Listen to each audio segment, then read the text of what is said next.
What's up, y'all? Welcome back to the post-game spread. I'm your host, as always, Blake Helm, and our motto is a journey worth remembering. Today, you're going to hear the Mitch Trees story, and I've been wanting to have Mitch Trees on since I first came up with the idea for this show a good 2.5 years ago. I always thought from the outside looking in that his story was fascinating. We have a few things that are kind of connected between us. Justin Knadler being a mentor to him, also being a mentor, big brother type to me, just at different times in our career. Mitch was the absolute man, coming out of Sacred Heart Griffin back in the day. Went in the 11th round as a catcher, but was supposed to be in the top 5 rounds, was projected there. Cross-checkers were coming and looking at him. He had big-time tools, a big league body as an 18-year-old, and a big league arm already. The legend of his arm continues to grow. So I always wanted to get him in here and talk about how his career went. Essentially, he had a unique go at it, for being valued like he was in the draft by the Reds and them giving him a pretty substantial signing bonus. He essentially got slid right into a backup slot right away. He was behind a future big league catcher, blocking the way his whole 4-year career in the Reds organization, and never quite got the look that I think a lot of people thought he should have. And I always kind of wondered how he felt about it, how that felt to him. And also, it's interesting that in today's game of power hitting and not many outcomes, Mitch Trees would have been valued completely differently. And I can see Mitch having a longer career, maybe even getting to the big leagues, because he was an exceptional catch and throw guy. Everyone says that he had bat speed, he had pop. It was just a matter of figuring it out. And if you can hit 200 and hit a handful of dings, you can make a 10-year career as a backup catcher in the big leagues. So just always wondered how he thought about it, how he looks back on it. Is it painful for him? Has he come to peace? And then we're going to hear from all these incredible people too, from his journey as well. So we've got Cole Daly, David Jacob, Carter Pranger, Connor White, Justin Knadler, Mike Eck, Corky Miller, Mitch Piatnik, and Shane Meridosian. All guys from various stages of his career. Mitch was great. We actually only got through part 1. So this is going to be part 1. Part 2 is going to be coming. So this is about 3 hours-ish of Mitch's career, going through his high school, his pro career, hearing from all these guys. And then part 2, we're going to get into some more baseball Q&A. But Mitch was great. Been wanting to have him on for a long time. So I hope you guys enjoy this. This is going to be the Mitch Trees story. And now a few words from our sponsors. We are also brought to you by Timber Bat Co. That's, of course, Mitch Piatnik, the Instagram hitting coach. He's incredible. Timber Bat Co. is incredible, too. Go check them out, Timber Bat Co. Right here I have the flat bat trainer. I absolutely love it. Helps you figure out what kind of path you're coming in. If you're coming in flush, if you're glancing, too steep, too much of an incline, instant feedback. They've got heavy bat trainers. They've got youth bat trainers. This guy's an incredible hitting coach. Go check him out on Instagram as well at Piatnik Training. But go check out Timber Bat Co. They've got all kind of awesome paint designs too. Love this guy. Go check him out. Thank you. We are proud to be backed by Salvaggio Steel. Salvaggio Safe is their motto. These guys have been in business building rails for over 60 years, and they've always been incredible about putting money into the sports community, into the athletic community in the greater Springfield, Central Illinois area. And I'm absolutely honored that they felt like I had enough, like we were doing something special enough to be invested in. So they do it all. I mean, you guys can go look at them for, doing precision craftsmanship in many categories, including structural, miscellaneous, ornamental iron. They're AISC certified. These guys are just the best in the business. We really appreciate them. This deal was also brokered by good friend John Chisholm, who works there as well. So we appreciate Salvaggio Steel, Salvaggio Safe. Thank you. We are also brought to you by Sheehan & Sheehan Lawyers, located at 1215 South 4th Street, Suite A. They can be contacted at 217-544-0701. I'm talking Pat Sr., Pat Jr., and Willie. They can be contacted for adoption needs, agricultural law, business and commercial law, estate planning, real estate planning, taxation, traffic and minor traffic offenses, personal injury, wrongful death suits. And I grew up with Willie playing baseball on the Southwest Braves. We were state champs. He played high school baseball and soccer at SHG. Pat Jr. was an accomplished baseball player at SHG, SCI, and finally the U of I. We really appreciate the Sheens here. Love this guy. Love this family. Great, great family. So Go see these guys. Appreciate you. We are also brought to you by Sitco Chiropractic. They can be reached at 217-525 and sitcochiropractic.com. They offer chiropractic care, corrective exercises, lifestyle advice, nutritional counseling, spinal and postural screenings. They are located at 205 North Grand Avenue. Love the Sitco family. From the dad, Steven, to Kyle and Casey, I grew up with them. Their brother, Tyler, was a big-time baseball player at SHG and SCI. There's a reason they have over 70 ratings on Google, and they're all 5.0. These guys are great. I went to them a few years back for some back issues I was having. They'll fix you right up. Go see Sitco Chiropractic. This episode is brought to you by Glisten Heating and Air. You can reach them at 217-341 or visit glistenheatingandair.com. That's GLISSON. This is owned and operated by Gibbs Gleason himself, a member of the 2000 Pleasant Plains baseball team that were state champs. That's the Dusty Bensko era, former guest. This guy's in the baseball community. He helps coach his son, who's in the local travel scene. This truly is the pros pro for HVAC in the area. I mean, this is a who's who of former pros that have used him. Let's talk about Corey Erickson, Jason Worth, Ryan Murphy, Jason Knadler, Justin Knadler, Brad Owens, Greg Morantz, Jason Washam, Eric Easley. His reviews speak for themselves. Call Glisten Heating and Air. They care about your air. We appreciate you. We are also brought to you by The Crafted Stag, located at 3455 Freedom Drive, 217-698-6300. Your wardrobe is about to get a lot more interesting. The Crafted Stag Supply is Springfield's newest and most exciting destination for discerning gentlemen seeking quality clothing, accessories, and lifestyle goods. Nestled in the heart of Parkway Point shopping area, we offer a unique and one-of-a-kind shopping experience featuring barber services, bar refreshments, entertainment, and more. Guys, I can't tell you how excited I am to be partnering with Crafted Stag. This is Grant Hammer, of course. Great family friend. Actually, my first ever organized baseball was sponsored by his dad. We were the Hammer Slammers. And I'm very close with his younger brother, Jordan. Jordan did the logo for the post-game spread. Grant is a great guy. What he's doing out there, the Crafted Stag, is unique. It is tailored for, great clothing, a great experience. It's for men. I love what he's doing. Couldn't be happier to be a part of this. Go see the Crafted Stag for all your needs that I just mentioned. Barber services, bar refreshments, the greatest clothes, entertainment. I know Grant is always out there seeking better styles, looking for new things. So stay up with this guy. He's incredible. Go see the Crafted Stag. We appreciate you. All right, guys. Welcome back to another episode of the Post Game Spread. I'm your host as always, and sitting across from me here, across from my computer, a long time in the making, is going to be Mitch Trees. I've been really wanting to get this story done since I first came up with the idea of this. And let me just say, happy birthday to this guy. He just turned 30 not too long ago. Is that right? That's right. All right, 30 years old. Big 3-0, my man. So if you know how we do it on the post-game spread, this is a journey worth remembering. I'm going to go through his accolades, who I spoke to in prep, how I know Mitch, why I think this is interesting, and then we'll kind of get into his career, talk about all these things. We have all these people that we spoke to that were from his past. So accolades, a 2014 Sacred Heart Griffin grad where he led the Cyclones to a second-place finish at state. He was all-state. In 2014, 11th round pick of the Cincinnati Reds, where he went on to play parts of 4 years in their minor league system and also a short stint with the Rockies before hanging them up. In prep for this, I spoke to some absolute baseball dudes. Cole Daly, SHG, Notre Dame, Nationals organization, David Jacob, SHG, Quincy, Toronto Blue Jays organization, Connor White, SHG, Lincoln Land, University of Indy, Carter Pranger, SHG, Lincoln Land, University of Indy, Justin Knadler, Springfield High School, LLCC, Miami of Ohio, big leaguer for parts of 3 years, had over a 10-year pro career. Mike Eck, your coach at SHG, longtime baseball coach in the area. He actually coached me on the Springfield Flame back in the day.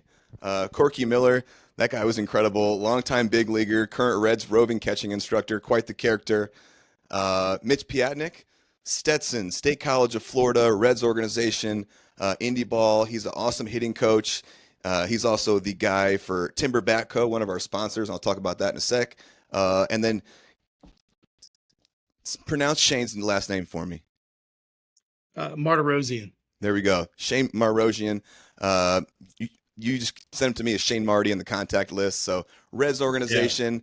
I'm gonna get this is gonna be a joke that'll play later, but he said you guys were cuddle buddies in minor league baseball at one point, sharing a bed and stuff. So we're gonna get into all the funny stuff about what it is to be in pro ball and minor league life and all that kind of stuff. But how I know Mitch, I really don't. When I first had the idea of this show, I remember trying to reach out to you. You were one of the guys that I first thought of as like a local guy, interesting story. And I ended up having a wrong number for you for a long time. And I kept sending messages to this wrong number and nothing was coming back. And I was like, man, who is Mitch Trees? He can't even get back to me. And then I reached out to Pat Trees and he was like, oh, here's the real number. And then, we ended up connecting and whatnot. But um, I used to see you, I believe, during your senior year out at Lance's batting cage. You'd be with Justin Yeah. and then I'd be hmm out there with Aper, and we would kind of be going back and forth, seeing each other through whatnot. But also, Justin was kind of a big mentor to you, and at one point was a mentor to me, just at different times in our careers. Why I think the story is interesting, how it went. I closely followed it because obviously hometown. I was still playing indie ball at the time. There was all this hype, like Mitch Trees, like he's gonna go in the top 10 rounds. He's the real deal. Have you seen all these tools and whatnot? And then ended up happening, and it just never kind of quite worked out. I guess probably how you would have wanted it to. I'm not sure. We're gonna figure that out as we go here, but struggled kind of offensively from the get go, and I was always kind of like, "Come on, Mitch, everyone's rooting for you." And I kind of wondered, what did this guy learn about himself, through that all his minor league life, through his process and whatnot. And so we're gonna go through all that. I mean, maybe you see it completely differently than I might see. I have no clue, but we're gonna explore your career through questions. So anyway, my man, enough of me chatting right now. How are you doing? What's up? Doing good. Yeah. Living in Georgia now. Mm-hmm. Got a wife and Allie, and I got a son Gunner who's 16 months old, Great and name. just living life, enjoying it. It's awesome, being a husband and a dad. So enjoying that chapter of my life now. Yeah. I got a business down here. I build houses, and that's what's going on with me right now. How did you get into that line of work Yeah. profession? So my family built houses back in, like, my grandfather had a foundation business Mm-hmm. in Springfield. He built houses, then my uncle built houses, and I kind of always was around those guys. And then when I'd come home in the off season, I would work with them on the framing crew Yeah. or whatever they were, doing. I would go work with them in the off season, and that's how I kind of got involved with on the building side of things. And then when I finished up playing, I just was already doing that in the off season, so I went right back into it and kept doing it. How did you end up in Georgia then? Actually, one of my good buddies I met playing baseball, Dalton Carter. Okay. He was outfielder from the Reds. Got drafted out of high school here, from a high school near where we live, and then he was in the mortgage business now. And he called me, and we were talking, chatting, and I started coming down here and visiting, and liked it, and saw a better opportunity, so Yeah. I made the move down here. Do you ever come back home and see anyone or Yeah, from time to time? yeah, definitely. We make trips back home once or twice a year and see the family and spend time with everybody. And Beautiful. I see all my buddies. I mean, they were just down in Georgia last weekend for Cole and Connor and Yeah. Nolan A. Heron, and all them guys were down here. Okay. Keegan Hamilton Yeah. from SHG, all those guys were down here. Beautiful, man. So Cool, man. Well, we heard a little bit about kind of what life is like for you now. Are you ready to start exploring that baseball career of yours? yeah, let's do it. Let's go, man. I sent him all the questions prior so that he has an idea of kind of what to expect and kind of think of it. What he thought of some of this stuff. So let's start at the very beginning. I'd love to hear a little bit about your family growing up. What was life like for you? Yeah, I had three sisters. I was the only boy. Hmm. And then, obviously, Pat and Brooke, is my dad. So Right. Pat's brother, and they were baseball players. He played at Lincoln Land, then Bruton Parker in Georgia, and Pat played at Lincoln Land, then Coastal. And so they obviously were big influences on my baseball, Yeah. uh, early on in my life. Really, what got me started in baseball, uh, was them, Brooke and Yeah. Pat, and uh, they're the ones who got me involved with it, and you know then my mom and sisters, they all played sports. Everyone, we all did. So we spent a lot of time at the ball field growing For up. sure. Absolutely. Those are absolute baseball dudes from the community. Um, Yeah. what are some of your earliest memories of baseball? Let's go there. I would say um, just pick up baseball in the neighborhood. We grew up over in Indian Hills.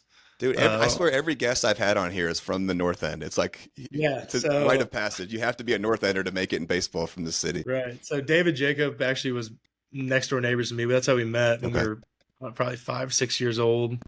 And then Justin Palmer lived down the road from Yeah. us, and Zach Hatton was over there. If you know that Zach, so we'd go over to the Indian Hills Park, or David had a big lot next to his house, and we'd just play pickup baseball.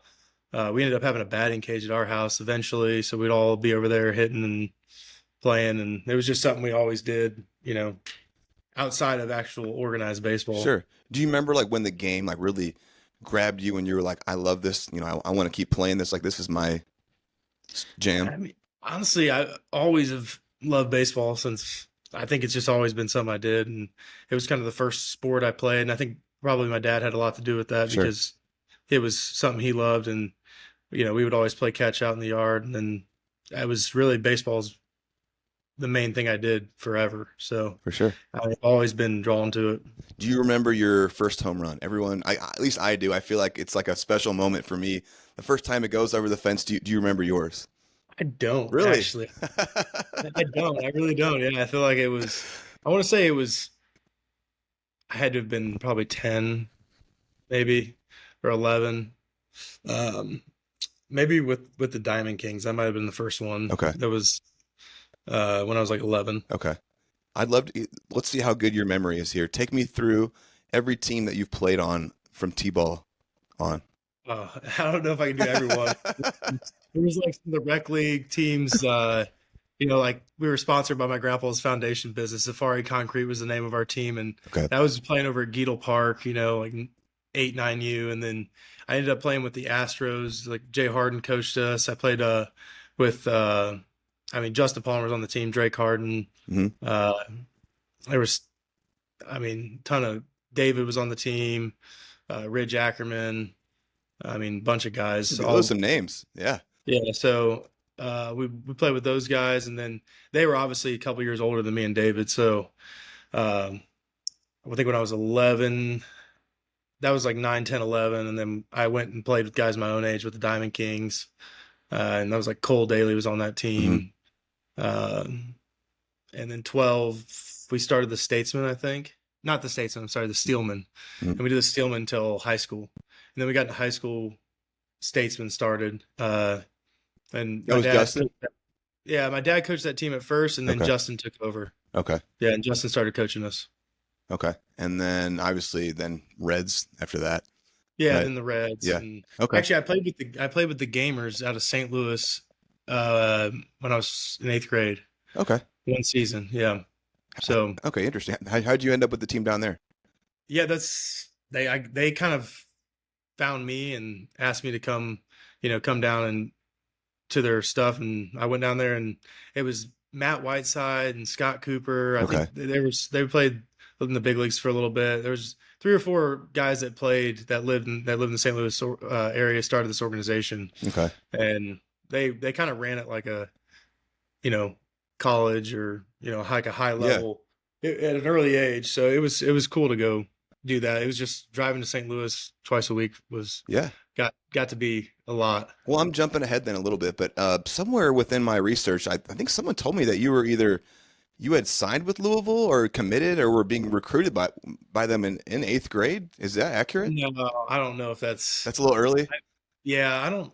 I definitely got. When I went and played with that Gamers team, I think I kind of got my name out there a Yeah. little more. We went to bigger tournaments. Those guys were pretty connected with colleges and coaches. So Sure.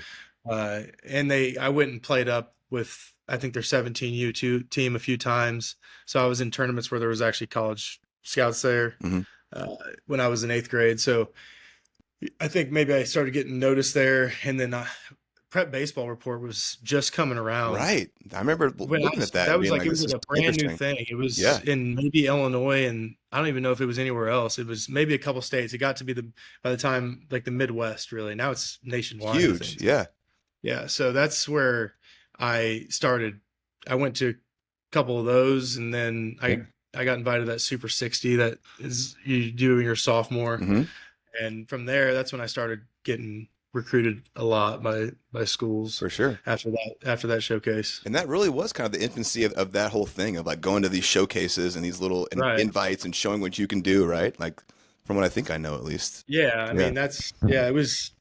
There wasn't really anything before that. I feel Yeah. like Perfect Game was around, but they were all still very new. It was not like a huge thing that everyone did. Right. Are there any teams that you feel like that you just kind of named throughout that whole trajectory there that are like you want to sit on for a little bit that were like special to you in terms of like development or just meant something to you or your favorite team or anything like that? Yeah, I mean the Statesmen, playing with those guys, bunch of just all great guys that I grew up with, and I mean we had fun just every weekend, lots of stories. So I mean, for me that was probably the best times playing with those guys during the summer. Statesman? Uh, yeah, the Statesmen, and that was when Justin was coaching. How much of that roster can you name? I could probably Put you on the name spot. Just names, just rip off some names. Connor White, Yeah. Clay Short, Zach Barnhart, um, man, Coven Pritchard went to Lincoln Land, and then man, who else? Pete Young was on there. Um, Danny Rossetti.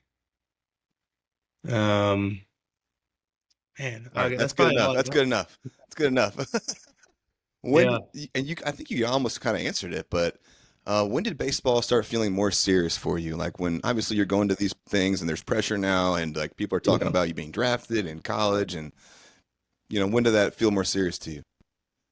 I'd say around eighth grade, I kind of realized people started noticing, I guess, that I was a good player. Yeah, So talented. it became a little more serious, when I started being, there was a little bit of talk about college coaches, and then you kind of realize, okay, well, maybe I could go play in college. Yeah, And, I never thought until really, I mean, until my senior year, like, well, going into my senior year, that it was a potential that I would be able to get drafted. really. So there wasn't like some guys, grow up like I grew up being in like first grade. I was telling everyone I'm going to play professional baseball. That wasn't like your thing when you were that age, or Yeah, I definitely was my thing. Like I definitely wanted to play. That's what okay, I wanted to do, but it but became more I didn't see it. realistic, I didn't see it as like a reality, right? until after I committed to Louisville right at the beginning of my junior year, and then things started kind of happening after that, and I saw there may be an opportunity for it Okay. going into my senior year. What other sports did you play coming up? Until what But I age? played basketball and football. Now, t till what age with the with football? Yeah, so basketball I played my freshman year at Mhm. SSG, and then I did quit playing after that. And football I played all the way up until my senior year. I didn't play my senior year. Just for the sake of not getting hurt, or what? Why was the reasoning Well, for I that? got invited to play for the Red Scout team. Right. That was it was a fall thing. It was all showcase Yeah. tournaments, and that's when I was, like I said, they started looking at me as a potential draft pick. Yeah. So the Red Scout, Andy Stack, who drafted me, was the one who contacted me about playing. He coached the team, and I saw it as an opportunity that I couldn't pass up. And really, For sure. if I wouldn't have played, I don't think that I would have gotten drafted, truthfully, because Hmm. it went from, maybe there was three or four, five teams that had sent me questionnaires to fill out. Yeah. I talked to some scouts, but after I went that fall, it was in-house visits and Yeah. 30 filled out questionnaires for all 30 teams. Hmm. So after that, it was more of a, hey, this is a reality than, if I would have stayed and played football, I don't know that it would have been the same way. I probably would have been at Louisville. Interesting. Ooh, that is interesting. Okay, I guess we're kind of moving on to SHG then. We're kind of segueing it. What other schools like started reaching out to you, or did you go on any other visits when schools were calling? Yeah. So Louisville was really early on. There was other schools that had talked to, Notre Dame a little bit, and Hmm. um, Miami, Ohio. I had an offer from University of Central Florida, and that one I was actually considering between that and Louisville. Uh, and then obviously Louisville was really my first offer, and I kind of actually it was my second offer. UCF was my first one. Yeah. Uh, and then the next weekend I went to Louisville, and after I went to Louisville, I don't even think I made it back to Springfield on the car ride home, and I called You knew Coach McDonald and I told him I was coming. So coming, man. yeah, Okay, beautiful. Then okay, then let's move on to a couple questions about like some upperclassmen type stuff. You were you playing varsity as a freshman or sophomore? I think I got conflicting freshman. Yeah, freshman. Yeah, you got some time up there, didn't you? yeah. I was on varsity the whole time. Yeah. I split time a little bit between a few different spots. Outfield. Okay. Played a little when Michael Hurwitz was. Mikey Hurwitz, shout out. Yeah, Michael Hurwitz. Yeah. Yeah. Uh, when Mike would go and he'd close sometimes, I'd go play third base. Okay. But most of the time I played right field. Or like I said, when Mike went and pitched, I'd go play third. Shout out to Mikey Hurwitz and the Hurwitz family. Mikey played at U of I. He was an absolute baller. So that's a great question. Then, were there any upperclassmen that you kind of looked up to when you were first getting into SHG that kind of helped you, Yeah, kind of mold you a little bit? I would say Mike Mikey. is yeah good. I mean Jared Sargent, Hmm. uh, Carter Pranger. Obviously, Sure. we've always been close. We grew up together. Uh, all those guys were great. I mean Michael Reevy and Sure. Pat Smith. I mean all those guys were always good to me. As a freshman, sophomore, I got they all, seemed to take care of me and were Sure. good to me. Was there anyone locally that you looked up to, like coming up, like, oh, that's the guy, or anything like Yeah, that? I mean, obviously Justin and Right. everyone knew about the Canadlers but yeah, I mean, and then Aper was a stud, when he Hmm. was a senior when I was a freshman, Okay. and just the stuff that guy did was Unreal. crazy. Yeah. I mean, he could play. And I Yeah. love Aper too. I mean, Great we guy. ended up working out together in the off season and uh when we were both still playing. Yeah. So yeah. That's my And boy. Shout out to Avery. He's been on 3 times now. One of my best friends. That guy is incredible. We wouldn't even be doing this podcast if it weren't for him because he was my very first guest, and we didn't know if this was going to be a ridiculous concept or if it was going to work. And he just knocked it out of the park, and it kind of set the tone for this whole thing. So shout out to Ryan Aper. Was there anyone locally that you really liked competing against as your career went on? yeah, I mean, I always liked Springfield High because, like I said, uh, Zach Barnhart and Clay Shore, we played summer ball together, and there was guys from SHG, so it was kind of fun to play them Sure. during the school year. And then Chatham always, had great players, the Matons and Brian Hobby, and they always had good arms, and so it was always fun to play those guys because it was intense and good competition, Yeah. and everyone knew each other well, so. We always enjoyed playing them. Absolutely. So basically a 4-year player at SHG, 357 in 130 bats. Wait, 357 total. So I've got you at 229, 130. Sorry, 130 as a freshman, 229 as a sophomore, 390 as a junior, and 390 essentially again as a senior with 3 pumps as a junior, 5 pumps as a senior. What did any of these seasons stand out that you want to talk about besides your senior year? Obviously, we're going to go into that, but are there any meaningful memories or things from your freshman, junior, sophomore year? Yeah, I mean, uh, sophomore year was definitely. I mean, I struggled a little bit. I think it was more of a confidence thing there, but still was a great team. It was with like Carter and Yeah. uh, all those guys, and we lost. I think it was region sectional championship. We might have lost to Danville Mhm. too. And Chucky Robinson was on that team. He was a catcher. He went on to play in the big leagues Yeah. that year. And then junior year, great team again, like playing with David, and me and David, like I said, we grew up across the street from each other playing Yeah. baseball since we were little kids, and he was our number one on the mound and I was catching. So that was fun that year just to be able to do that. Mhm. He was a senior. And he would always actually, it seemed like I would usually bat in front of him or after him sometimes. We ended up at one point leading him off that year, David, because Really? that way they would pitch to him. Yeah, they were forced to, right? Yeah, because he's like a power Yeah. hitter, isn't he?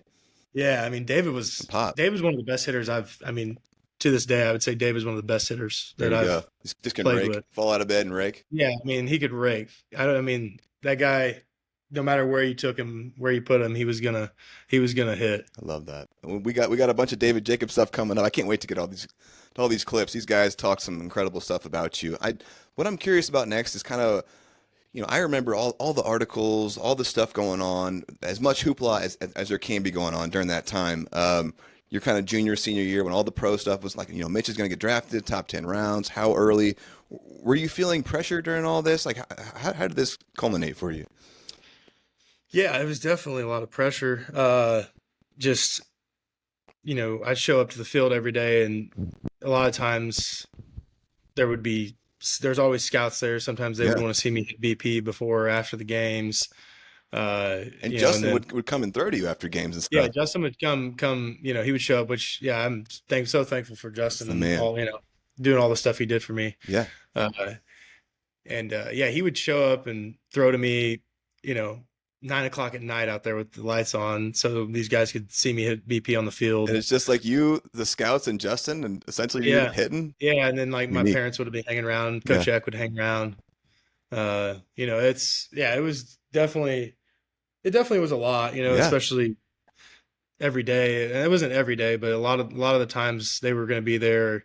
I may know because they may call me and say, "Hey, we're going to be in town. While we're here, we may want to stop by the house, and then we'll catch your game." Hmm. So it wasn't like I didn't know. I knew they were going to be there, so Yeah. there's a little bit of like anticipation. How often Yeah, were scouts calling, and what were they telling you? yeah. I mean, everyone seemed to like me, and then I would know, like, they would send some of them would send cross checkers, and Right. then kind of goes up the board as it gets closer to the draft, but. Yeah, when it got down towards the draft, if you want to jump towards that Sure, we now, can we jump. can. We can jump around for But sure.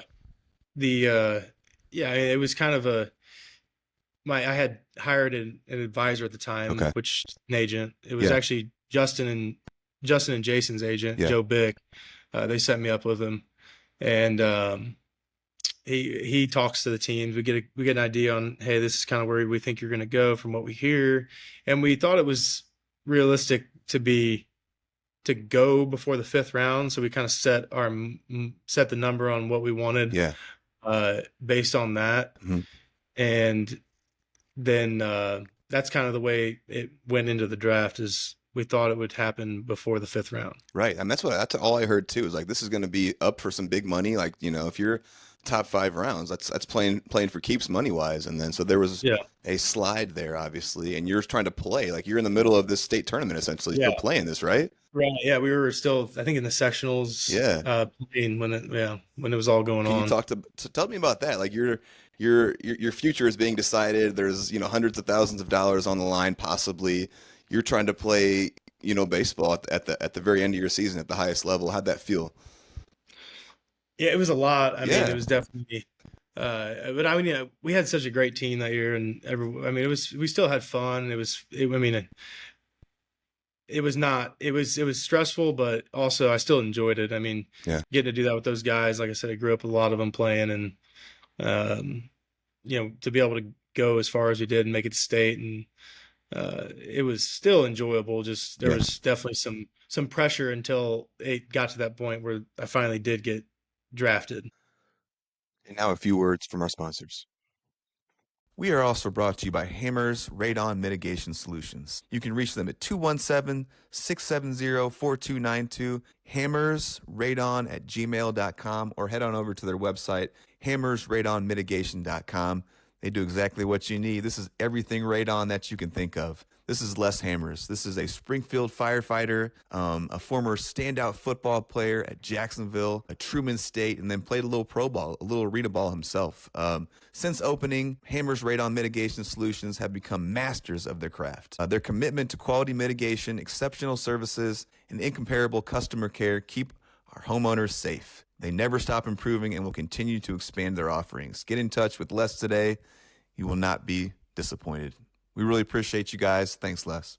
We are also brought to you by The Office Sports Bar and Grill, located at 1919 West Isles Avenue. This is a really special place. I've been going there since probably 20 years, since I was in college, and there's just so much cool sports memorabilia, dating back through Springfield's history. All different high schools represented, pro guys, college guys. There's some great stuff on the walls. It's a great place to get together with friends, a great environment, inviting, warm, happy, lively. Great place for great conversation, great drinks, and great food. Please go see this place. Go patronize them. We really appreciate the support. The Office Sports Bar and Grill. We are also brought to you by BSN Sports, specifically Adam Anderson, who grew up playing ball with Blaine Cravens and Walt Patton, former guests here, and played football at Illinois College. BSN Sports, the nation's leading supplier of sporting goods, uniforms, and apparel. They provide game-changing solutions to their customers and work to make life easier for coaches. They have over 13 sales pros in the central Illinois area. Reach out to Adam Anderson at adam.anderson@bsnsports.com. They'll take care of you. We really appreciate you guys. Thanks, BSN. We are also brought to you by Cardinal Cleaning. They can be reached at cardinalcleaningonline.com and 217-679-6567. Owner-operator Adam Springer, local baseball dude, family friend, stand out at Chatham Glenwood in the mid-90s. Also had a stellar career at Rend Lake and Kentucky Wesleyan. Cardinal Cleaning can take care of any cleaning needs you have. Home, business, restaurant, weekly, bi-weekly, monthly, whatever you need, they can take care of you. Get a hold of Cardinal Cleaning. They'll do the rest. We are also brought to you by Washco Strength and Speed, located at 3604 North Peoria Road, 217-899-3233. Of course, I'm talking about Jared Washco, the Springfield area firefighter, the former pitching standout at SHG and SCI. He is credentialed. He is a CPT, CSCS. Those are the highest credentials you can get in the strength and conditioning game. I think he is absolutely fantastic working with young athletes, probably the best in the area, working with baseball players. His results say it all. He's worked with high school guys, college guys, pro guys, and they keep coming back to him. They get bigger, they get faster, they get stronger, more explosive, better at their sport, less injury prone. He handles it all. He does arm care work. He does speed work. Go see Jared if you are a local athlete trying to get the most out of yourself. Invest in yourself. Go see Jared. Yeah. I'm going to read a little excerpt for you that I found doing my little research, and you tell me what you remember about this moment. On Monday, he put his team in the Class 3A state tournament with a 2-out, 3-run home run in the top of the 7th inning that gave the Cyclones a 5-2 victory over, I don't know how to say this, Mascotah? How am I saying that? Was it Mascuda? Mascuda in the Sajay Super Sectional at the GCS Park. And you said it was the biggest moment of your life after sending the first pitch you saw from the losing pitcher, Ryan Niedermeyer, over the fence down the right field line. This week has been unbelievable. It doesn't seem real. Can you take yourself back to that kind of time frame where you were at? Yeah, I think I remember that pretty good. That kid was a good pitcher. I think he went to Carbondale. Yeah, I remember that name. Yeah. But yeah, it was a good game all the way up. And I remember it pretty well. It was a high and away fastball. And it barely squeaked out on that right field line. I think it's like 310 feet. So I kind of cheated my way to that one, but it still counts. Yeah. But yeah, I remember it pretty well. It was definitely exciting to get to, for sure. In that moment, we got to go to state. Were you playing with mono at this time? So you got it after? I started getting sick. Yeah, I was during the state championship. I was sick. Yeah. I actually, when I got back, we got back home, and then I went to urgent care, and they tested me, and I was positive for mono. Yeah. So I had been playing the state tournament. I had mono. I knew I wasn't feeling good, but I definitely wasn't not going to play. Okay. Do you have any memories that stand out from this senior year that you feel like you want to talk about that are special to you, that are just vivid or anything like that? The whole year, it was just a great group of guys. Yeah. Nothing in particular. Okay. It was just enjoying it. All those guys, Connor, Cole. Yeah. Just a great group of guys, and we had fun. Mm-hmm. The coaching staff was great. Both in the Joel and Nick were coaching, Yeah. and then Coach Eck and Ryan Banger, and we had a lot of fun. And the whole year is definitely memorable. For sure. Let's get into your draft. Are you good to go? Yeah. Okay. Take me through your draft stuff, what it felt like getting the call that it happened. Was there, obviously you thought you might be a top 5 round guy. So as you slide through that, there's got to be some disappointment. What all is going on in your head and your heart in this moment? Yeah, I mean, I thought, there was teams they would call me or they would call my agent and Yeah. they would say, "Hey, we got this pick. This is what we're looking at." And, we'd say, "Okay." And, you kind of, you're in the mix. And then that was like, there's third round and there's the fourth round and there's same thing. And then it gets to the fifth round. It's like, after that, I think we had practice that day Yeah. and I, had after the fifth round, they ended up taking someone else. Hmm. The teams that had told me called me and said, "Hey, we're looking at you right here on this one." And so I was like, "Okay, well, I'm not getting drafted. I'm going to I'm going to Louisville. I'm going Yeah. to go to practice, finish the rest of this year." Yeah. So they they had told me, "Hey, just take your phone with you to practice. In case they call you." I get to practice and they call me and they're like, "Hey, we got the seventh round pick," and it was less than the number I was asking for, um, and I ended up saying no. I didn't want to take it, Really? and I ended up taking less though. So I played Damn. myself on. But yeah, actually that was the seventh round pick. They took Shane with that pick, so Really? uh, Oh, yeah, interesting. so they took Shane there, and then I was like, okay, well, that's it. Into the 10th round, they called and they said, "Hey, first pick tomorrow, 11th round. We're taking you 100%. You know, here's our number. Yeah.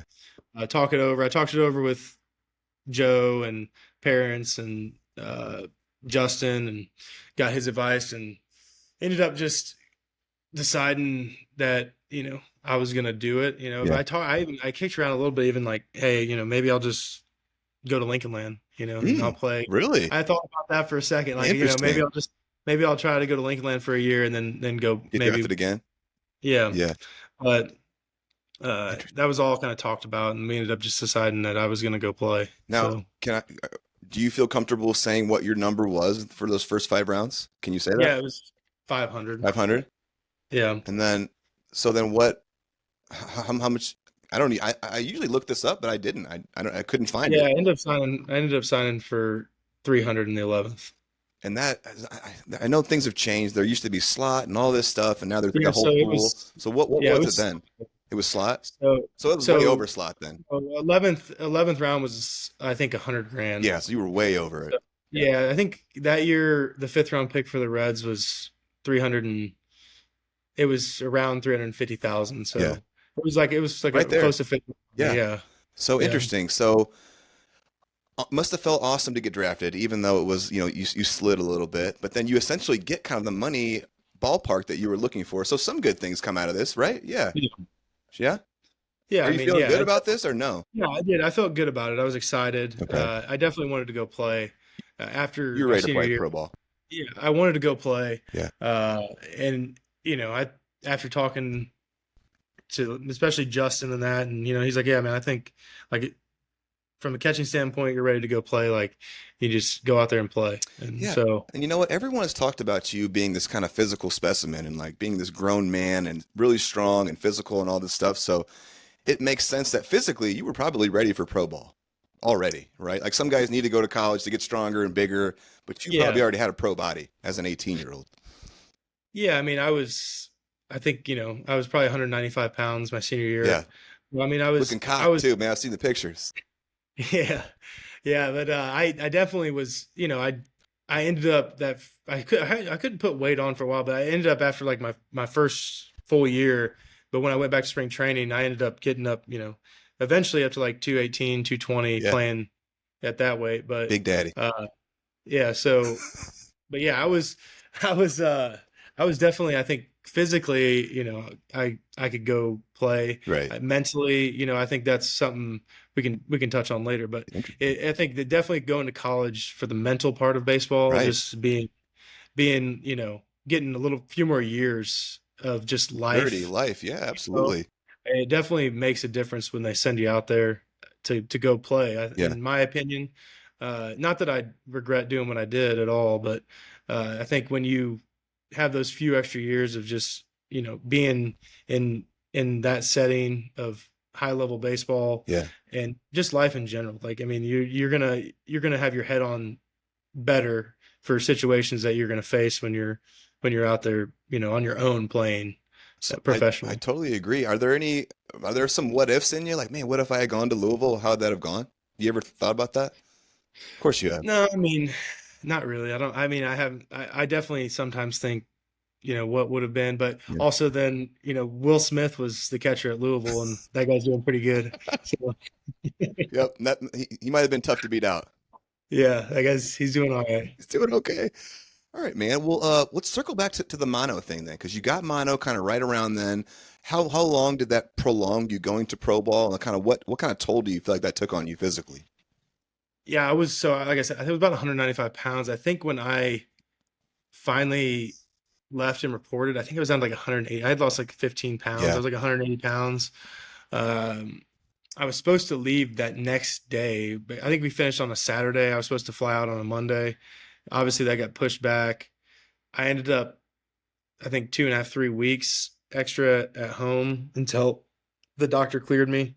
And then when I got down there, they had to clear me. So I ended up not playing baseball for about a month and a half, yeah. really, before I got into a game again. That's tough to So do, man. To have yeah, to not only lose that weight, that strength, that bat speed, I imagine a little bit, or power, losing that weight, and then have to show up in pro ball with hit the ground run must have been pretty tough. yeah, it was definitely a challenge. And then just adjusting to I got there late, so I Yeah, missed the whole spiel on, hey, this is the routine, this is what you do. right. I got dropped off at the field by the hotel van, and then I'm like, I don't know where to go. I don't know who to talk to. There Yeah, wasn't much guidance because I kind of showed up late and they had already done that deal. yeah. So uh, I basically just kind of walked in and followed people, and hey, finally got to the training room, checked in with somebody that like I don't even know what I'm supposed to do, Where did they send you initially? to Arizona Okay, to right. That's the right. That's right. That's conference. right. Arizona. Yeah, to the Okay, AZL. right. Okay. Before we move on to some of your pro stuff, I want to get into some of these clips here. Let's start Hmm. with how about Cole Daly? Are you cool with that one?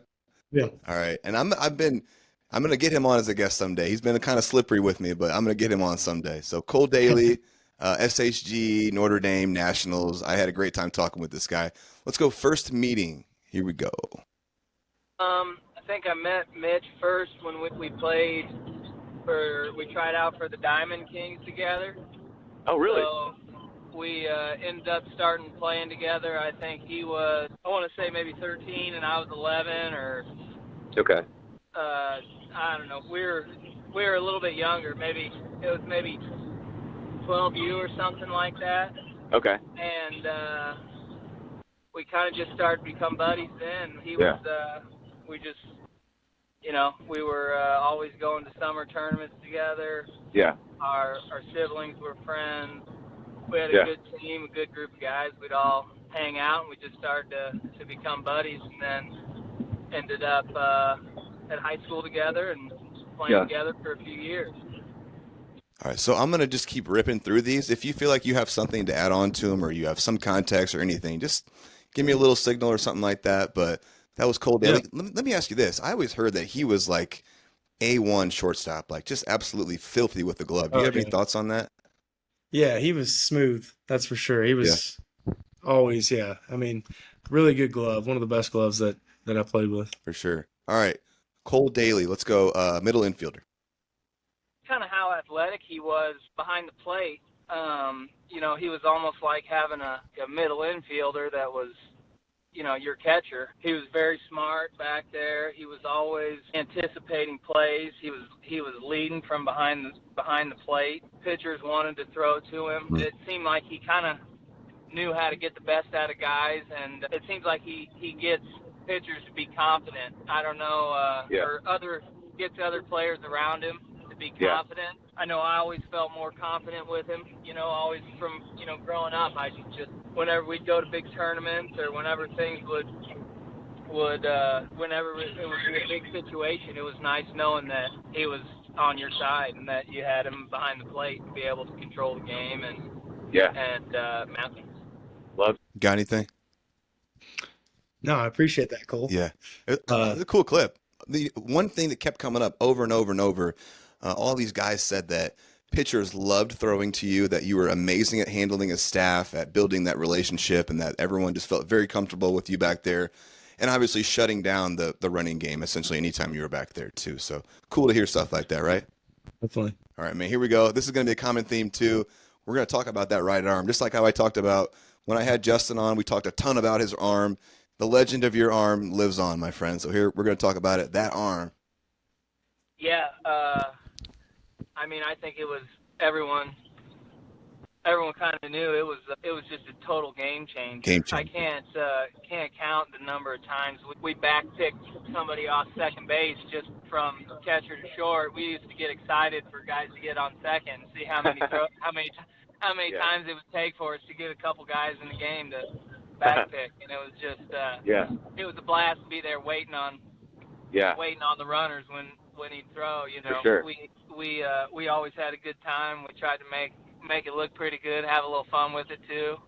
So it was always fun with him behind the plate because you make yourself look a little bit better too. Oh yeah. Talk to me about this backpicking you guys would do. Would there be some sort of a signal, or how would you guys communicate that that's what was going to happen? Yeah, I mean, me and Cole, we kind of got to a point where we almost really didn't even need a signal. Really? Like we were always looking for it. And you know, if I saw him, like if I saw the runner get on his front leg a little too much, Cole knew, and It's happening. Yeah, it's happening. So Oh. I mean, we had some signs, some Yeah. stuff we did, but I mean, most of the time we just kind of were always looking for it. We were always making eye contact and you know, and looking for an opportunity to get an extra out. That's the type of stuff that's built over playing with someone for years, right? Like you get that feel for them and like knowing what he is thinking, just how they're moving, their mannerisms, love that kind of stuff. All right, let's go. This is Cole Daly. Mitch is a hitter. I mean, he was a stud. He could really hit. I just think, I mean, he was strong. He had great bat speed. You know, he had everything. He hit balls hard, hit it all over. High school, so I really can't see what happened. You know, I know stats to me don't really tell the whole story. I know there was some struggles or whatever, but I think he was a good hitter. I think he was a stud player. Stats don't tell the whole story. I love that little clip of him as well. And obviously that dude knows. I mean, he played in pro ball. He had some good seasons and some rough seasons. He knows what it is to hit. So yeah, for sure. Definitely. All right, Cole Daly, someone to look to. Yeah, I mean, he was always somebody that I looked up to, really, and it was just on and off the field. He was a leader, and he was always, you know, really lead by example, and he was one of the hardest workers that I was with, and he just really made it hard not to want to get better, not to want to work harder, and you'd have fun doing it. You know, we'd all be there, and it was like, wasn't really like you just made it fun to be out on the field and to be getting better all together. And then we all kind of fed off that together, and we all enjoyed being at the field together. We enjoyed being in the weight room together. We enjoyed doing whatever it was we were doing as a team, and all feeding off each other and getting better together. Love that one. Unless you got anything, the next one is what they don't know. You good? Yeah, go ahead. All right, my man. Cole Daly. And if you're playing every fourth game or whatever, and then the season's short, you know, that you're not really making excuses like that. I mean, not making excuses. So I don't. I mean, there's different things that go into it, and being in the lower levels of the minor leagues as a catcher, is you're working with a lot of new pitchers. You're doing a lot of different new stuff defensively. You're especially going out of high school, you're experiencing the pro ball in different circumstances, managing, catching bullpens, working out, getting there to the field early, 7-8 hour days, and then playing a game and doing all that. Your first time experiencing all that, and you have to hit some kid that's throwing 100 miles an hour and doesn't know where it's going. People have no clue how much goes into being a catcher. Ball. It's fucking crazy, dude. It is so crazy. So you're getting beat up. Your off days, you're catching bullpens for all day, getting beat up in back alley bullpens with bad lighting or whatever. You know, like some kids, and the pitchers are out there trying to throw as hard as they can. They don't give a shit about you. They're bouncing balls. They're they're trying to work on their slide or whatever. They Right. don't give a shit about the catcher that's back there catching their bullpen. They're about to go into the game. Right. You're so right, dude. Man, that was incredible. Let me keep going. If you got more, keep going, dude. No, I mean, it's just there's just different things like that. Yeah. So it's like, I mean, to me, I don't know. The stats are what it was. It's a couple lineouts here, a couple guys make a good play, a couple 3-2 counts that are called strikes that are balls turn into walks. You know, things like that go along with like, you know, it all plays out. Okay. That was a long clip, I know, but that was just such an explosion of baseball knowledge and like saltiness. That was incredible. Him talking about you having to do like, you know, 7-8 hour days and go hit, you know, some dude throwing 95 and these pitchers don't give a shit about you, you know, beating you up, throwing stuff in the dirt and all. Do you have anything on any of that or any thoughts? Or? Yeah, I mean, that's a grind. That's definitely going from high school baseball to that. Right. I mean, you're gonna the days. I mean, especially going to the Arizona League, and Arizona's it's 110 degrees, and we're out there at 1 o'clock starting practice, and then catching bullpens, and we were supposed to play a 7 o'clock game that night. So we're at the field from 1 until 11 o'clock at night, and it's 110 degrees. And I just came from Illinois where we got, we play a 7-inning game. For sure. Dude, I and played a couple years of independent ball, and one of my years was out there in the Freedom League. Not many people know what it was, but it was in Phoenix. So it would be 110, 107 at game time at 7 o'clock at night. I was like, this is ridiculous. Right. Like I would change from the time I got there to like, going through all your stuff. I would change clothes like 5 times because I would just be so soaked through. Similar experience. People say it's a dry heat, and I'm like, no, I sweated my ass off. It's like, have you ever opened your oven? You gonna tell me that's not hot? Oh, but it's dry though. It's cool. Yeah. No. All right. Cool. Let's move on. A couple funny ones here to end our cold daily. This one's called "Let's Go Fishing." I don't know if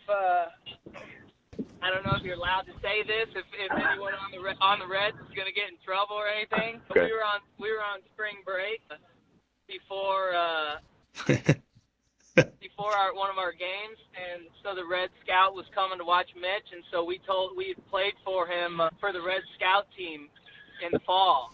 And so we were like, you got to come to Springfield during spring training, and we'll take you fishing. So we took the scout that drafted Mitch fishing in Springfield and caught about like 150 fish, and then got our boat stuck, and then waited around the pond. We had this scout like pushing our boat. We're like, hey, I'm sorry, man, we got to get this thing unstuck. We got to take BP.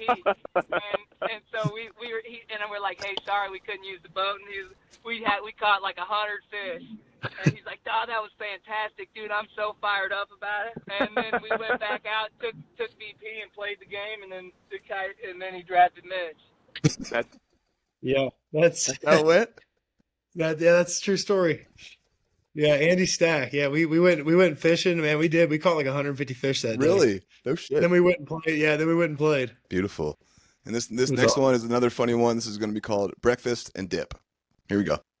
When we were younger, I always remember Mitch, when we were at SHG, we had winter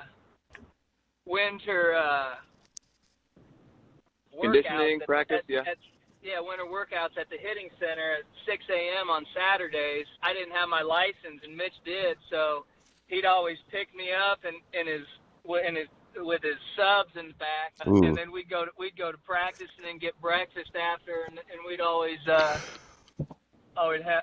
a good time doing that. I think he gave me my first dip doing that my freshman year. I threw up, and that was that. He showed me not to dip anymore. Yeah. Everyone remembers their firsts. Yeah, that's right. All right. Shout out to Cole Daly. That concludes our clips from him. Awesome dude. Let's move on to, let's see if I can find, let's see. I want to go, where is that? CP. Where did I? Oh, Carter Pranger. Here we go. All right. Let's go workhorse. Carter Pranger. Carter Pranger, obviously, SHG, Lincoln Land, University of Indy. Always liked this guy. Always friendly with him. I thought he was a hell of an athlete too. When I was Carter's doing some indie ball, I would come back and practice with Lincoln Land, and I was really impressed with that guy. I thought he was just a good athlete. All right, yeah. Carter Pranger. Yeah, I mean, the dude's just a workhorse. I mean, and it translates now, like what he's doing now, general contracting. I mean, the man, I mean, when he would come home from spring training, he was always up in JU's place, in Chatham. Is that the clubhouse? Yeah. Is that what Yeah. I mean, dude, I remember going there with him, and I would throw him BP, or I'd feed the jug machine, like when he was working on catching and stuff. We'd crank that thing up. I mean, dude, there'd be times he'd go in there in the morning, and then, it'd be 8 at night, and he'd be like, "You want to go in there?" And I was like, "Sure, got nothing else to do," so. All right, moving on here to Levitate. Carter Pranger. So my junior year, he would have been a freshman, and, of course, like, the guys that do go pro, I mean, even now you see kids like on Instagram or TikTok, they're putting up highlights. Check out this 6'3" freshman. I mean, Mitch was that stereotypical dude, he was a freshman and he looked like a grown man.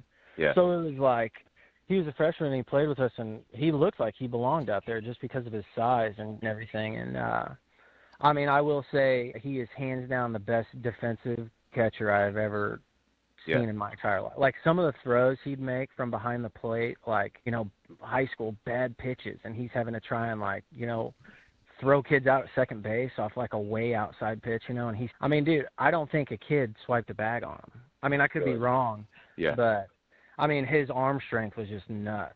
Like, it was like the ball was just levitating off the ground, like no dive to it. Okay, I got 2 more Carter Prangers, but something popped in my head. As I was talking to him, I don't know why it escaped him, but he was like, "Wait, dude, are you recording this right now?" And I was like, "Yeah, that's what this whole thing is. That's why I call these people. That's why I called you. Like, I gave you the questions beforehand. I said I'm going to record this, and it just like escaped him." He was like, "Oh," he was like, "I said some cuss words. Like, can you get those out?" And I was like, "Man, it's all good. Don't worry about it." It's funny. Anyway, let's go hella pop. Carter Pranger. Dude, he had hella pop. I think what it came to, I mean, watching him hit like BP, I mean, he would just barrel baseballs, and I think what it came down to, like, was just like pitch selection and stuff, hitting wise. And I think, like, when he played with me, obviously he was way younger too, like in high school. I mean, that's what I'm basing all this off, was high school, nothing professionally. So I think some intimidation comes into it a little bit. I mean, I talked about it earlier in college, like, I struggled my freshman year at college because I just was like, I knew I could compete, but it was just like, I didn't feel like I belonged on the field. Like, I had earned a spot, you know what I'm saying? And I can't speak for him. That's just like, when I look at it, like you said, he had all the talent in the world there. And it's just like, sometimes when you're in that box, you get so amped up and you swing at shit you shouldn't be swinging at. That's the truth. Sometimes you do be getting amped up and swinging at shit you shouldn't be swinging. I mean, there's no doubt about that. I mean, there's definitely some truth to that too. I mean, you do get that feeling of a little bit of question, making sure I belong there. I think there's a phrase people call that the imposter syndrome, and I think every baseball player has had that at some point. You get to a new team or a new level, and you're like, "Ooh, do I belong here? Like, I'm not sure." And it can be easy to lose belief in yourself. I always envied those guys who were almost a little bit, like you would say, like, he's kind of cocky, Yeah. But, like, I wish I had a little bit more of that in me when I was playing baseball, because I feel like those are the guys that always make it. Play. Yeah. They always make it.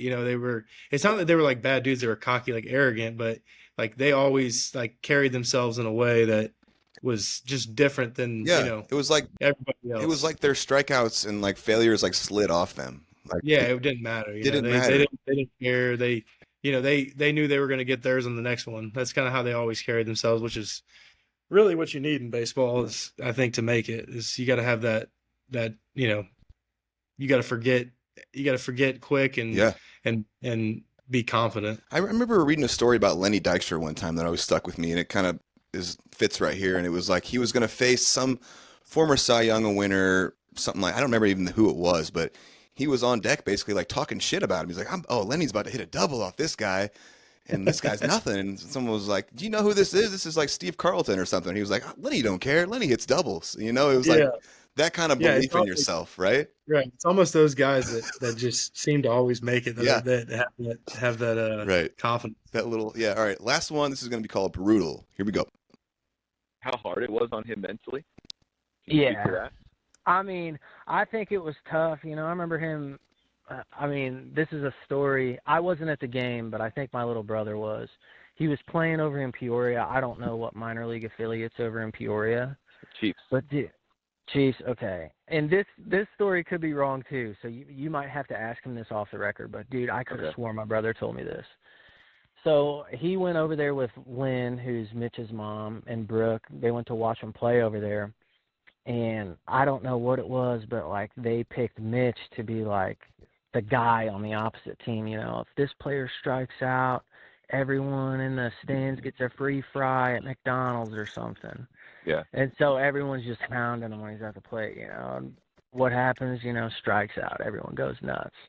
And I think, like, I feel like Mitch even told me this. I think he went like over 3 or something and had like 2 Ks like that game. And he said everyone was just going nuts, like every time he'd strike out. And I just know like how like that would like just mess with your mind a little bit. You know what I'm saying? Yeah, of course. And I mean, like him and I didn't get like too deep into it ever. I mean, I'd always just call him, like check in on him. You know, he said, you know, things are going good. You know, struggling with the plate a little bit, but I'm, you know, feeling things out. You know, blah blah blah. I have some, you know, ideas and stuff I'm working on. Okay, interesting clip. Did this happen? Is that how you remembered it? Well, strikeout batter. If there was a strikeout batter in the game and I was playing that day, I was going to be it. You know, everyone. I think there was a little bit of. It wasn't just a random draw. You know what I mean? Yeah. They were looking at the stats. It wasn't a random draw. So do you remember this exact moment, or it's not as pivotal as you making out? I mean, no, I do remember in Peoria. Yeah, I think I had a bunch of people from Springfield came up, and I did play. I think I went. I think over 3 or over 4, a couple strikeouts. Yeah. Yeah. It was I think. I do definitely remember that game. That was, you know, I had everyone there and didn't play very well. Let me ask you this, and it's easy for us to laugh about this now as, you know, 30, 40-year-old guys and whatnot, but did it not feel so funny at the time, or was it just like a whatever? Or? Yeah, no, it definitely did. I definitely got to where it got frustrating, and you know, I would say there was times where, you know, I was not having fun playing, you know, and there, you know, I mean, like it was like a constant back and forth with like, you know, I love it, I hate it, you know. Yes, deeply I get that for sure. Yeah, but I mean, definitely frustration. It was never like I definitely wore my emotions like on my sleeve. Yeah. There after a while, and I think, you know, part of that was frustration with just myself, how I was doing, you know, and just, you know, not making the most of the opportunities that I was given. You know, like Cole touched on a little bit, you know, I may have, you know, I may have went 4 days before I would play, or every third or fourth day, you know, and I get in there and then, you know, I swing at a curveball in the dirt and an 0-2 high fastball, you know, and it's like, come on, dude, you know, like you got 1 day to do something here, and and then you've got 3 or 4 more games to think about what you did in the last game. Right. So it just kind of builds up, and then you know, you got to try to get your confidence back in between there to be able to go in there and, you know. But how do you if you only get to play every 3 or 4 days, which is hard enough on its own? Yeah, you know, and catching definitely, I think, helps with that, because I would stay busy. You know, I was always like, you know, taking care of the pitchers, catching bullpens, you know, flat grounds. And a couple of the teams I played with, you know, honestly, I don't even know if I would have played as much as I did if it wasn't for certain pitchers who asked me to catch them. They were like, hey, I want Mitch to catch. Yeah. And they would, every time he threw in the rotation, I knew I was playing. Interesting. So that, you know, it was hard to bounce back after an over 3, over 4 game, and then you sit there on the bench and you don't get an opportunity to take more hack. Was there ever a moment in the minor leagues when you felt like you were like at peace, or did it always just feel like you were just like swimming for your life, like, you know, trying to batting average wise, get to a place where you felt better or the organization felt better about you? Yeah, I mean, there were some times where I felt pretty good and I was playing good. I mean, I I think I did like 3 extended spring trainings. So no one sees how you play an extended spring training. There's no, Right. Yeah. but I mean, I had I mean, some, your last year offensively, you came out swinging it and bopping it a little bit. yeah. So that's my last year, which I think I was more pissed off than anything because I got sent back to, I got kept in extended spring Right. training You don't want to be there. and it was, I understood, a little bit. There was, um, It's a numbers game. Tyler Stevenson, Yeah. Still a big leaguer. and Chris Oakey, and who was a first or second rounder after Tyler, and then they had a couple older college guys that were going to be backing them up, and it's like there's nowhere for me to go. Like this is the best opportunity for me to get playing time. Like Yeah. I could go back to short season and I could get to play every day. Yeah. So I mean, there was a little bit of like a hey, maybe I can show something here, and I did well in extended spring Yeah. training. I went into you know I went into Billings that year thinking, I was probably going to catch every day, and I think I hit pretty well there Yeah. that year. I know they ended up drafting another catcher, and he came in, and I he ended up he ended up playing, and then I went back to the bench. It was kind of and that kind of really took it from there. I was like, Writings on the wall. writings on the wall. It was Yeah. kind of tough because I come back off a road stand. I think 7 games, and I think I had one game. I think I hit like 3 home runs on the road that in that 7 days. I played like 4 games. I went 4 for 4 in a game. Was like I think a double shy of the cycle Yeah. or something. And was hitting great. And then I get back and I didn't play for 7 straight days. And Man, I was like, all right, what am I supposed to well, do? Yeah. yeah, I mean, I'm definitely, at that point I knew it was like, hey, this is probably the writing on the wall. Yeah. But we can touch on that For later. sure. And this is, an interesting thing that I asked all these guys, where did Mitch kind of see himself or how did he feel during all of this? And a lot of them were kind of like, I'm not totally sure. Like maybe these weren't conversations that were being had. So I've always been curious to see how you thought about this. So we're kind of getting a little bit of that now. So super interesting. Yeah. Yeah. I mean, I didn't talk much about it. I was never like a poor me kind of guy, Sure. but It must have been hard, man. I don't care how mentally tough you are, what you went through, at least what I think I know looking in from the outside, there had to have been some pretty tough moments. yeah, definitely. There definitely was. Well, and now a few words from our sponsors. We are also brought to you by GT Performance Consulting, where athletes gain new perspective, and the greater than mindset is the motto. This, of course, is the former baseball great Greg Taylor at Springfield High School, Forest Park, University of Louisville, and Yankees draftee. He can be reached at gtperformanceconsulting.com, connect at gtperformanceconsulting.com, or 314-250-4748. He offers a myriad of services, including the starting line, one-on-one, the huddle up program, and disc profiling. GT Performance Consulting is a sport and mental performance consulting practice dedicated to helping athletes reach their full potential both on and off the field. In today's world of sports, the pressure to perform is at an all-time high and has created a greater need for mental performance support for athletes. GT is here to help bring new perspective to athletes, parents, coaches, and support systems. Specializing in programs that cater to each athlete's specific needs, from stress management to confidence building techniques, GT Performance Consulting focuses on the well being of athletes so they can maximize their athletic experiences. Guys, Greg was a former guest. He really went through it in baseball with mental stuff and pressure, and it's become a full circle passion for him. Please use him. If you have young athletes, even for yourself, it's very beneficial. It's a huge part of the game these days.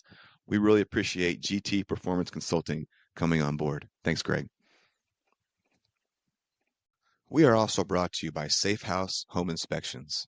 They can be reached at 217-350-0350 or info@safehouseil.com. And of course, I'm talking about Dave and Jim House, Dave being the Lanfear, head baseball coach. I played ball with him for the Springfield Pride, played against him growing up. He's an outstanding guy. Dave and Jim his dad have over 30 years of experience between them. They offer home inspections, termite inspections, radon testing, septic inspections, water quality tests, pre-sale home inspections. And there's also $25 off for new customers. If you have any need for any of these services, Dave House with Safe House Home Inspections is who you need to go see. We appreciate you guys. Thank you. We are also brought to you by Nate Guernsey with the Real Estate Group. Get a hold of him for all your real estate needs. You can reach him at 217-691-6853. We've mentioned his name multiple times on the podcast. He was a member of the famous Springfield Statesmen.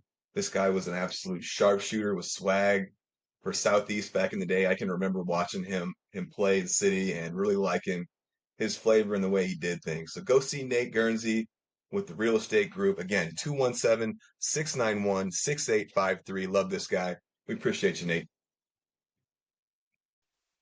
We are also brought to you by Grab a Java.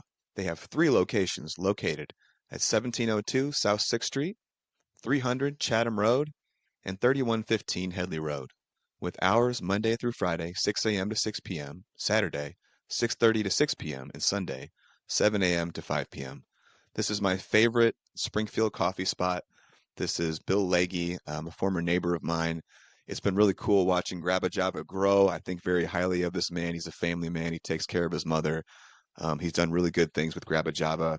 They also have baked goods and some of the best coffee around. Go see Grab a Java. We really appreciate your support.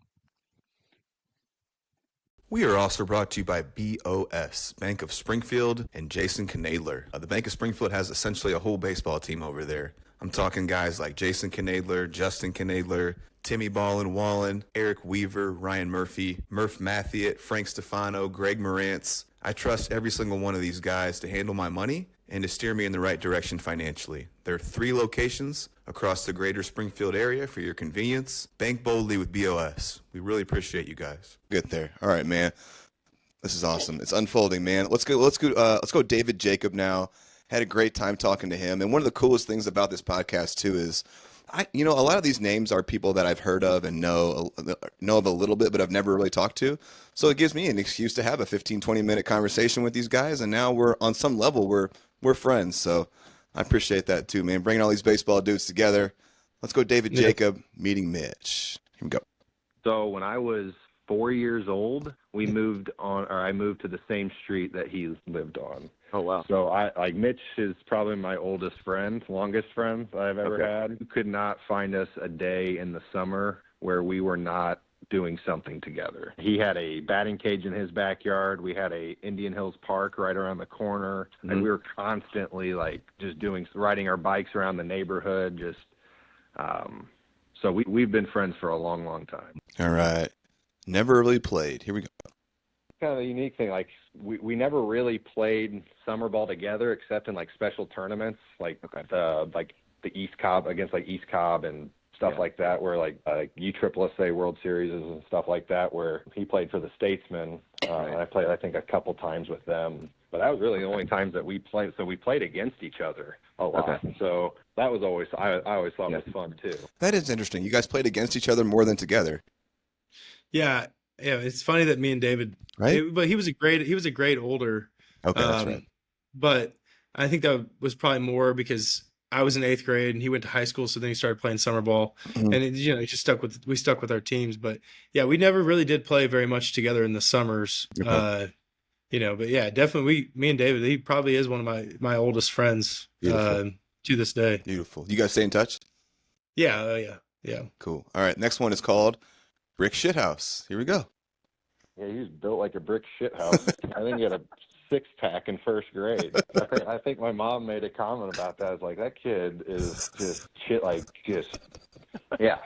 So he's just been always kind of had that natural, I guess, build to him. Yeah. And now he's working the construction route, and so I'm sure that's right. A lot of people have talked about your genetics being this naturally strong guy, super athletic. were the weights ever something that you were really into in high school, or is that just something that you just were naturally very strong? Or and as your pro career advanced, did you get more into that kind of Yeah, stuff? I think it was more as I got into my pro career. I did lift, football wise, like in high school, that I got into lifting more there. Yeah, But definitely didn't get into the weights until pro ball, and I started getting a little more serious yeah, with it. And uh, you know, that's when and that's why I probably, I tried to put on weight in high school too, like gain more muscle and yeah. put on weight. I never really could until pro ball, but I think it was just I wasn't doing the right stuff, Okay, you know. okay, for sure. All right, moving on. Half my success. Here we go. I mean, I think I have to attest half of my success to, or probably more than half of that, to him, because he was the captain behind the dish. Yeah. His arm was no joke. I remember a game we were playing against East Peoria, so it wasn't a team that was kind of familiar. Teams in the conference didn't even try to. He was like Yadier Molina. They didn't even try to run on him. Once we kind of like branched, like we played non-conference games, teams didn't really know who he was. Yeah. Sometimes I remember I was throwing like a bullpen game, so just throwing one inning, and I gave up 2 hits. And both of those guys tried to steal on him. And the first guy got thrown out. He was their leadoff guy, so he was pretty quicker. And the next guy was like their 3-hole guy. And their bench, they're like, runner. And then I think I walked off the mound before he even threw the ball, and the guy was thrown out by like 6 feet. And the third base coach is like running off as I'm walking to the third base dugout. And he's like, yeah, I probably won't do that anymore. And it's like, yeah, you should have probably learned your lesson the first time. But Yeah. he was, that arm was special. That arm was special. Ooh, is that gonna be the name of the podcast? I never know. I never know. That Yeah. arm was special. Okay, half my success. Here we go. I Oh, mean, wait, I think never mind. I have to attest, Sorry, what stood out? that's what stood out a lot for me in high school, and I think that kind of helped me through my journey in college, kind of how to handle that. But for him, that was, I mean, having sometimes 5-10 scouts behind the dish, and then you got the other team, like, I mean, everything that he did was under a microscope. Like when he came up to the plate, all eyes were on him. So that's an immense pressure in high school, and growing up, realizing like, holy crap, that was crazy. And like, it never really seemed like it was too much for him. He almost kind of embraced it. Uh-huh. And that's kind of, I thought, pretty mature for that age. For sure. Having to deal with that. Let me ask you this: what's it like hearing all your boys talk about you? I mean, it's cool. Yeah. I mean, Like you knew it was we coming. yeah, no, it's cool though to hear it. We haven't talked about baseball and this stuff in a long time, so it's awesome to hear him talk about it, and then I just brings back memories and stuff of all the, For sure. years growing up and playing together. Love it. All right, here we go. Next one will make you pay. Yeah, don't throw him a fastball. He's going to make you pay on that. Yeah, he had remarkable bat speed. Uh-huh. I think everyone has one kryptonite. Mine was the changeup low and away. The curveball for him, I think, was probably his downside of it. But other than don't throw him a fastball. You've obviously seen the movie Major League, right? Yeah. Remember Pedro Serrano? Yeah. Remember what his bat was afraid of? I mean, I don't remember that part, but I He know said the something movie. like, "Straight ball, I hit very much. Curveball, bats are afraid." Is that the Mitch Trees play? Yeah. Was your bat afraid of those curveballs? Hole in it, I think, when they threw a curveball. Hole in your bat? Yeah, there's definitely something going on. Me too, buddy. Me too. All right, next Oh, well. one. 1.8. Here we go. I think in high school, I think one of his best pop times was like 1.89 to silly. 1. It was crazy. Yeah. So like that's still elite level stuff even in the pros. Yeah. That's elite. Yeah, it's super elite. Is that, or what was your best pop time ever? Or is that something that you even cared about? I mean, I think recorded wise, I think it was 179, Woo. 7, yeah. Man, that's cooking. Let me ask you this. Did you even bother to try to find seams, or was it all just so fast? It was just. I did actually usually find the Really? seams. Yeah. That's impressive. Is that something that you worked on, or like I used to? I kind of obsessed about finding seams from the outfield. So as I used to drive around my car, I would have a ball sitting there in my cup holder, and I would find seams just like over and over. Did there anything like that? Every time I just naturally would every time I would play catch, do anything, Find I it. would just do my transfer. Yeah. I would just do my transfer. So then it just became like, I mean, Yeah. I probably still, I mean, We like, could do it? I mean, yeah, I mean, it just like became like I did it so Yeah. much, just constantly catching, doing the transfer, catching, doing the transfer. Something else I wanted to ask you about the workout stuff. I'm always curious about how guys do this after their careers are over with. Some guys like still want to like stay fit and work out, and some guys are just like, F it, I'm not doing that stuff anymore. Ain't for me. Where does Mitch Trees fall on that scale? You're not going to see me in the gym often. You look good though. I mean, obviously you work a physical job to some degree, right? Yeah, So yeah, to getting some some degree. exercise in. Yeah, I mean, I would like to, but just not enough time in the day, Oh which is an yeah. excuse. I should, if I can make time for it, but I tell myself all the time I'm going to get back in the gym, but it just doesn't happen. I mean, you sound like you work some long hours that are hard physically, and you got a young one too. So I Yeah, understand, my man. All right, next one is going to be work ethic. Yeah, work ethic. I mean, in order to get there, behind the scenes, like he was constantly doing something. He was going to showcases. He was a 3-sport athlete there for a while, and then, like I said, that leader behind the dish. I was an all-state pitcher, but there's no way I was an all-state pitcher without him behind that. Like, he knew exactly what pitch to call and that pitch count, and he knew the scouting report on the hitters and everything like that. So very baseball smart. Love that. Moving on, catchers get abused. Yeah, we talked, I feel like, quite a bit. I mean, I about maybe every couple months, just because we were going through the same shit. Yeah. Yeah, man, it was hard. Being in it, catchers get abused. Yeah. Like in spring training, they go from like 8, like actually probably like 7 a.m. to 5, 6 p.m. for a month straight, and then they have to go play a full season. Right. In the dead heat of the Arizona heat or the Florida heat. It's brutal. Yeah. I was the same thing with you. Like I pulled for them. I was like, man, I wish something would come through, but it's just one of those things, man. It's tolling on the body to be a catcher. An incredible clip. I'd love to, for 1 second, let's pause on that. And how strenuous were spring trainings, and how much more is asked of a catcher than any other position out there? It's insane, right? Yeah, I would say I don't even know if I could put a number on it, but there may have been days where I caught 15 bullpens.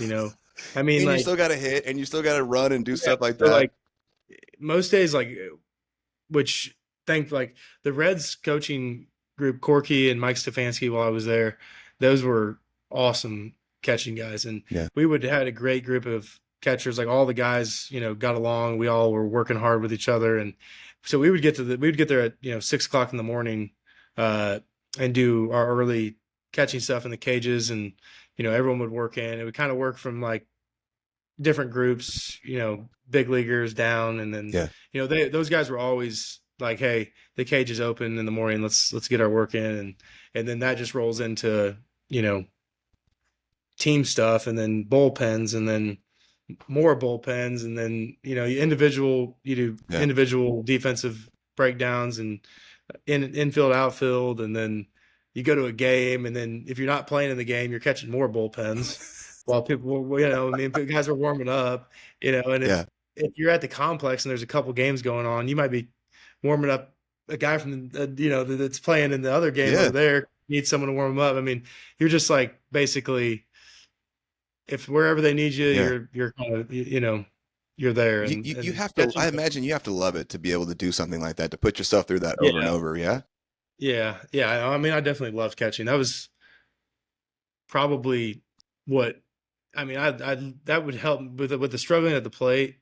Just catching definitely made it easier, because it was kind of like you have to separate the game. Yeah. You can't, as a catcher, I can't go take that out there, because, then I'm going to let my pitcher down, and I don't want to let my pitcher down. 100%. It's more because then, it affects, his career, and, it's a little more, I can't go out into the field and sit there and think about it while I'm waiting for a ball to come to me. Like, it's every pitch is coming. Sure. I got to be in the game. Yeah. So it definitely helped, but that's the part I loved about it. Oh, that's beautiful, man. And we've got a whole catcher's corner coming up, because I just deeply appreciate catchers, all they go through, and I'm fascinated through what their minds have to think through and whatnot. But that was awesome. And something we're going to get to that I think is really fascinating too is, and you and JU both fall into this same boat of, both of you would have been valued completely differently in today's game.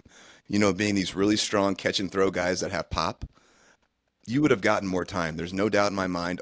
Many of these guys, Corky said it, Mitch said it, Shane said it, that they think if you had been playing in today's game, or maybe even a different organization, you would have been valued differently. That you had, like you had home run power. You were this incredible catcher.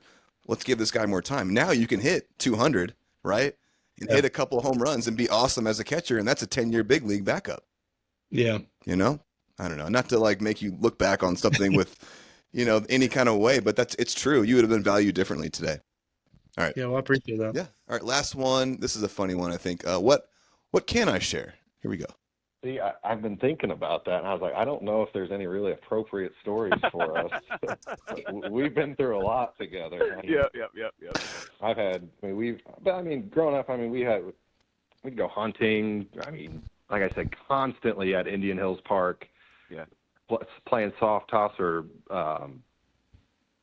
go to Boulder Creek, do putt-putt. Batting cages there, or he had a batting cage in his backyard. Yeah. The list could go on and on. I think as we started to grow up a little bit more, those stories became probably not so much we could tell.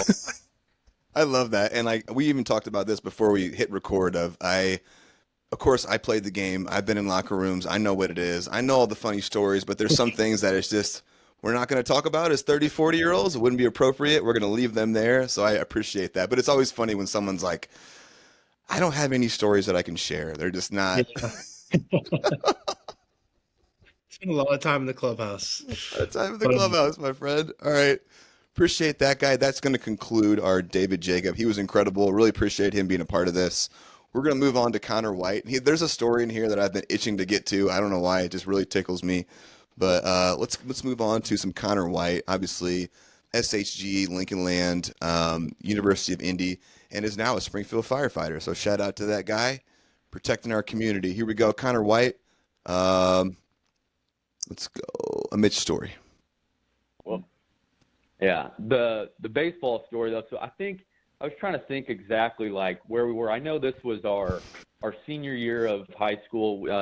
Our senior year at SHG was when we were making our run to state, and this was late in our like playoff run there. I think this might have actually been the game to go to state. I think we were down 1 run, and we had a couple guys on base, and I think Cole Daly, he batted first for us. I think he was on base. I batted second. I can't remember who was on base like before Cole, but I think we were down 1 run. I ended up getting a hit and scoring the tying run, and then the very next pitch, Mitch was up, and he hit the 3-run home run. So in like a matter of 2 pitches, we went from being down 1 run to, I think that put us up 3 runs. Yeah. And so, the game ends. We're going to state, and Mitch is obviously getting interviewed by a bunch of reporters and all this stuff, and they're talking to him about his home run, and the very first thing he says was, he's like, well, I wouldn't have gotten a chance to hit that home run if, Connor right before me didn't get that hit, or we didn't have runners on base, to extend the inning and all that. So Mitch is getting all this praise and everything for hitting that home run, but he acknowledges the people that were right before him, that led him to getting that home run and able to put us up the 3 runs, I think it was. Oh, yeah. That's cool that people remember stuff like that. Those are the little things you probably think people don't pick up on, but that's stuck with him. Pretty cool, right? Yeah, very cool. I think so. Yeah, right. It's really cool. Here's the one that I've been laughing about. This one is called Connor White, I Saved You. Do you have any idea what this is going to be? I don't know. All right, here we go. So there's a lot of one funny and one that's a baseball related one. So Okay. I'll start with the funny one there. So I got my older brother Colton. He's 5 years older than I am, and Mitch was, and all that. And he loved Mitch. So whenever Mitch was around, like, Colton was always cool with us hanging out with him. But at the house, so Colton at this point, I think he would have been in high school, and then I can't remember what grade Mitch and I were actually in, but I had a bunch of friends over at our house. Colton had a bunch of friends over. In the basement of this house we lived in at the time was just sports central. We played basketball down there. We played football. There was ping pong. There was, pool and all that stuff. So we were always down there. And this one night we were playing football, tackle football down there, and Colton had one of his buddies, and Mitch absolutely rocked this kid that was 5 years older than him, and Mitch was obviously pretty big for whatever grade we were in at that time. But Mitch absolutely hammered this kid.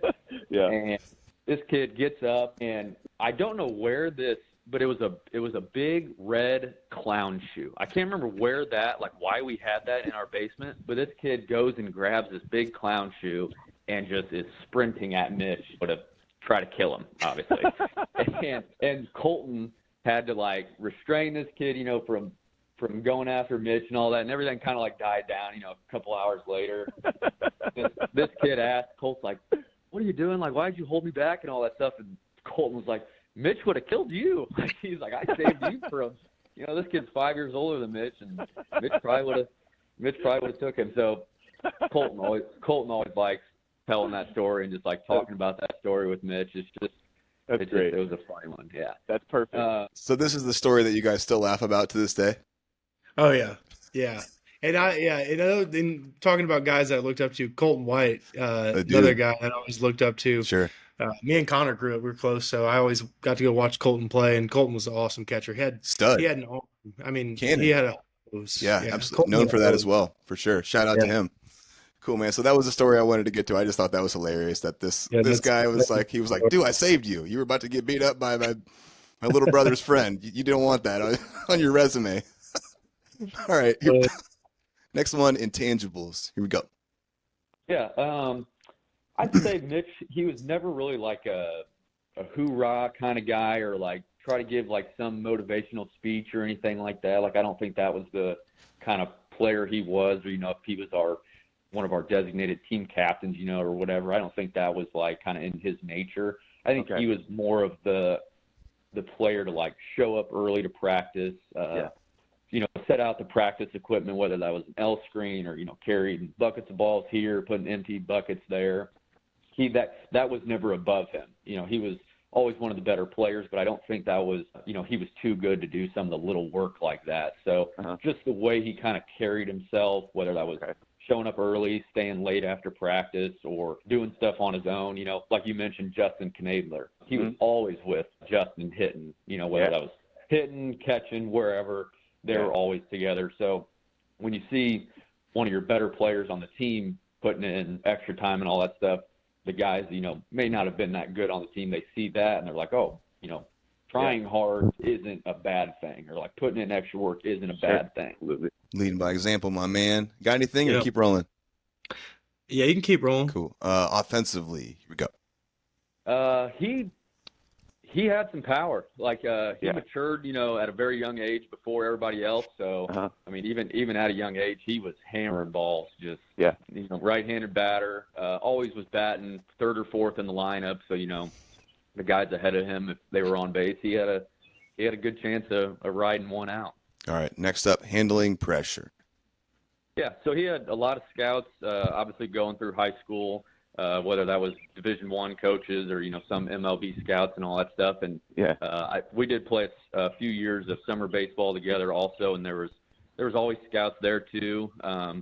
They may not have came up and talked to Mitch or anything like that, but when you see a guy or a couple guys sitting back there behind the screen there with the radar gun, you kind of know that there's somebody there watching somebody. For sure. But he never really had an attitude change or anything like that. I don't remember ever seeing him get nervous or anxious or anything like that. I think he just kind of knew, hey, I'm just going to stay within myself and not try to overexert himself anywhere, try to press too much, because I feel like in baseball or with really any sport, when you start pressing on yourself, that's when you kind of mess up a little bit more. And I don't ever remember seeing him do that. Let me ask you, I think it's an interesting question. How did all this not go to your head? I can imagine, I put myself back being an 18-year-old, and my head was as big as this room, and I was nowhere near what Mitch Trees was. I played shortstop and quarterback at Springfield High, and I thought I was the man, But no one's talked about you like that. I got humbled by life a million times over, but no one has talked about you like you were egotistical or braggadocious, or like you carried yourself above anyone else. Did you ever feel like, man, I'm the man, or what were you feeling inside during all this? No, I always thought, I don't know, it's just the way I guess I grew up and was raised, that, just even like, another guy, Connor's dad, Lauren White, that's another baseball guy. Absolutely. He drops a lot of wisdom too. I mean, Sure. just, about the hustle, which Lauren was always on us growing up about hustling and just, doing your part. And I just think, I kind of like that, Sure. and not being, that guy who's, I don't know, just being that guy. For sure. I know what you're I don't saying. want to be that guy. I rather, I think I can do the same thing. I can be a good player and not have to let everybody know. I guess what I'm saying is it's awesome on you that even as an 18-year-old, you had that kind of in you to not be, to get above yourself. It would have been so easy to be like, okay, I'm going to go in the top 5 rounds. I'm going to be a pro baseball player. Like, I am the man, but that wasn't who you were. So shout out to your parents too for that, for instilling that in you. Cool. Moving on, getting selected, Connor White.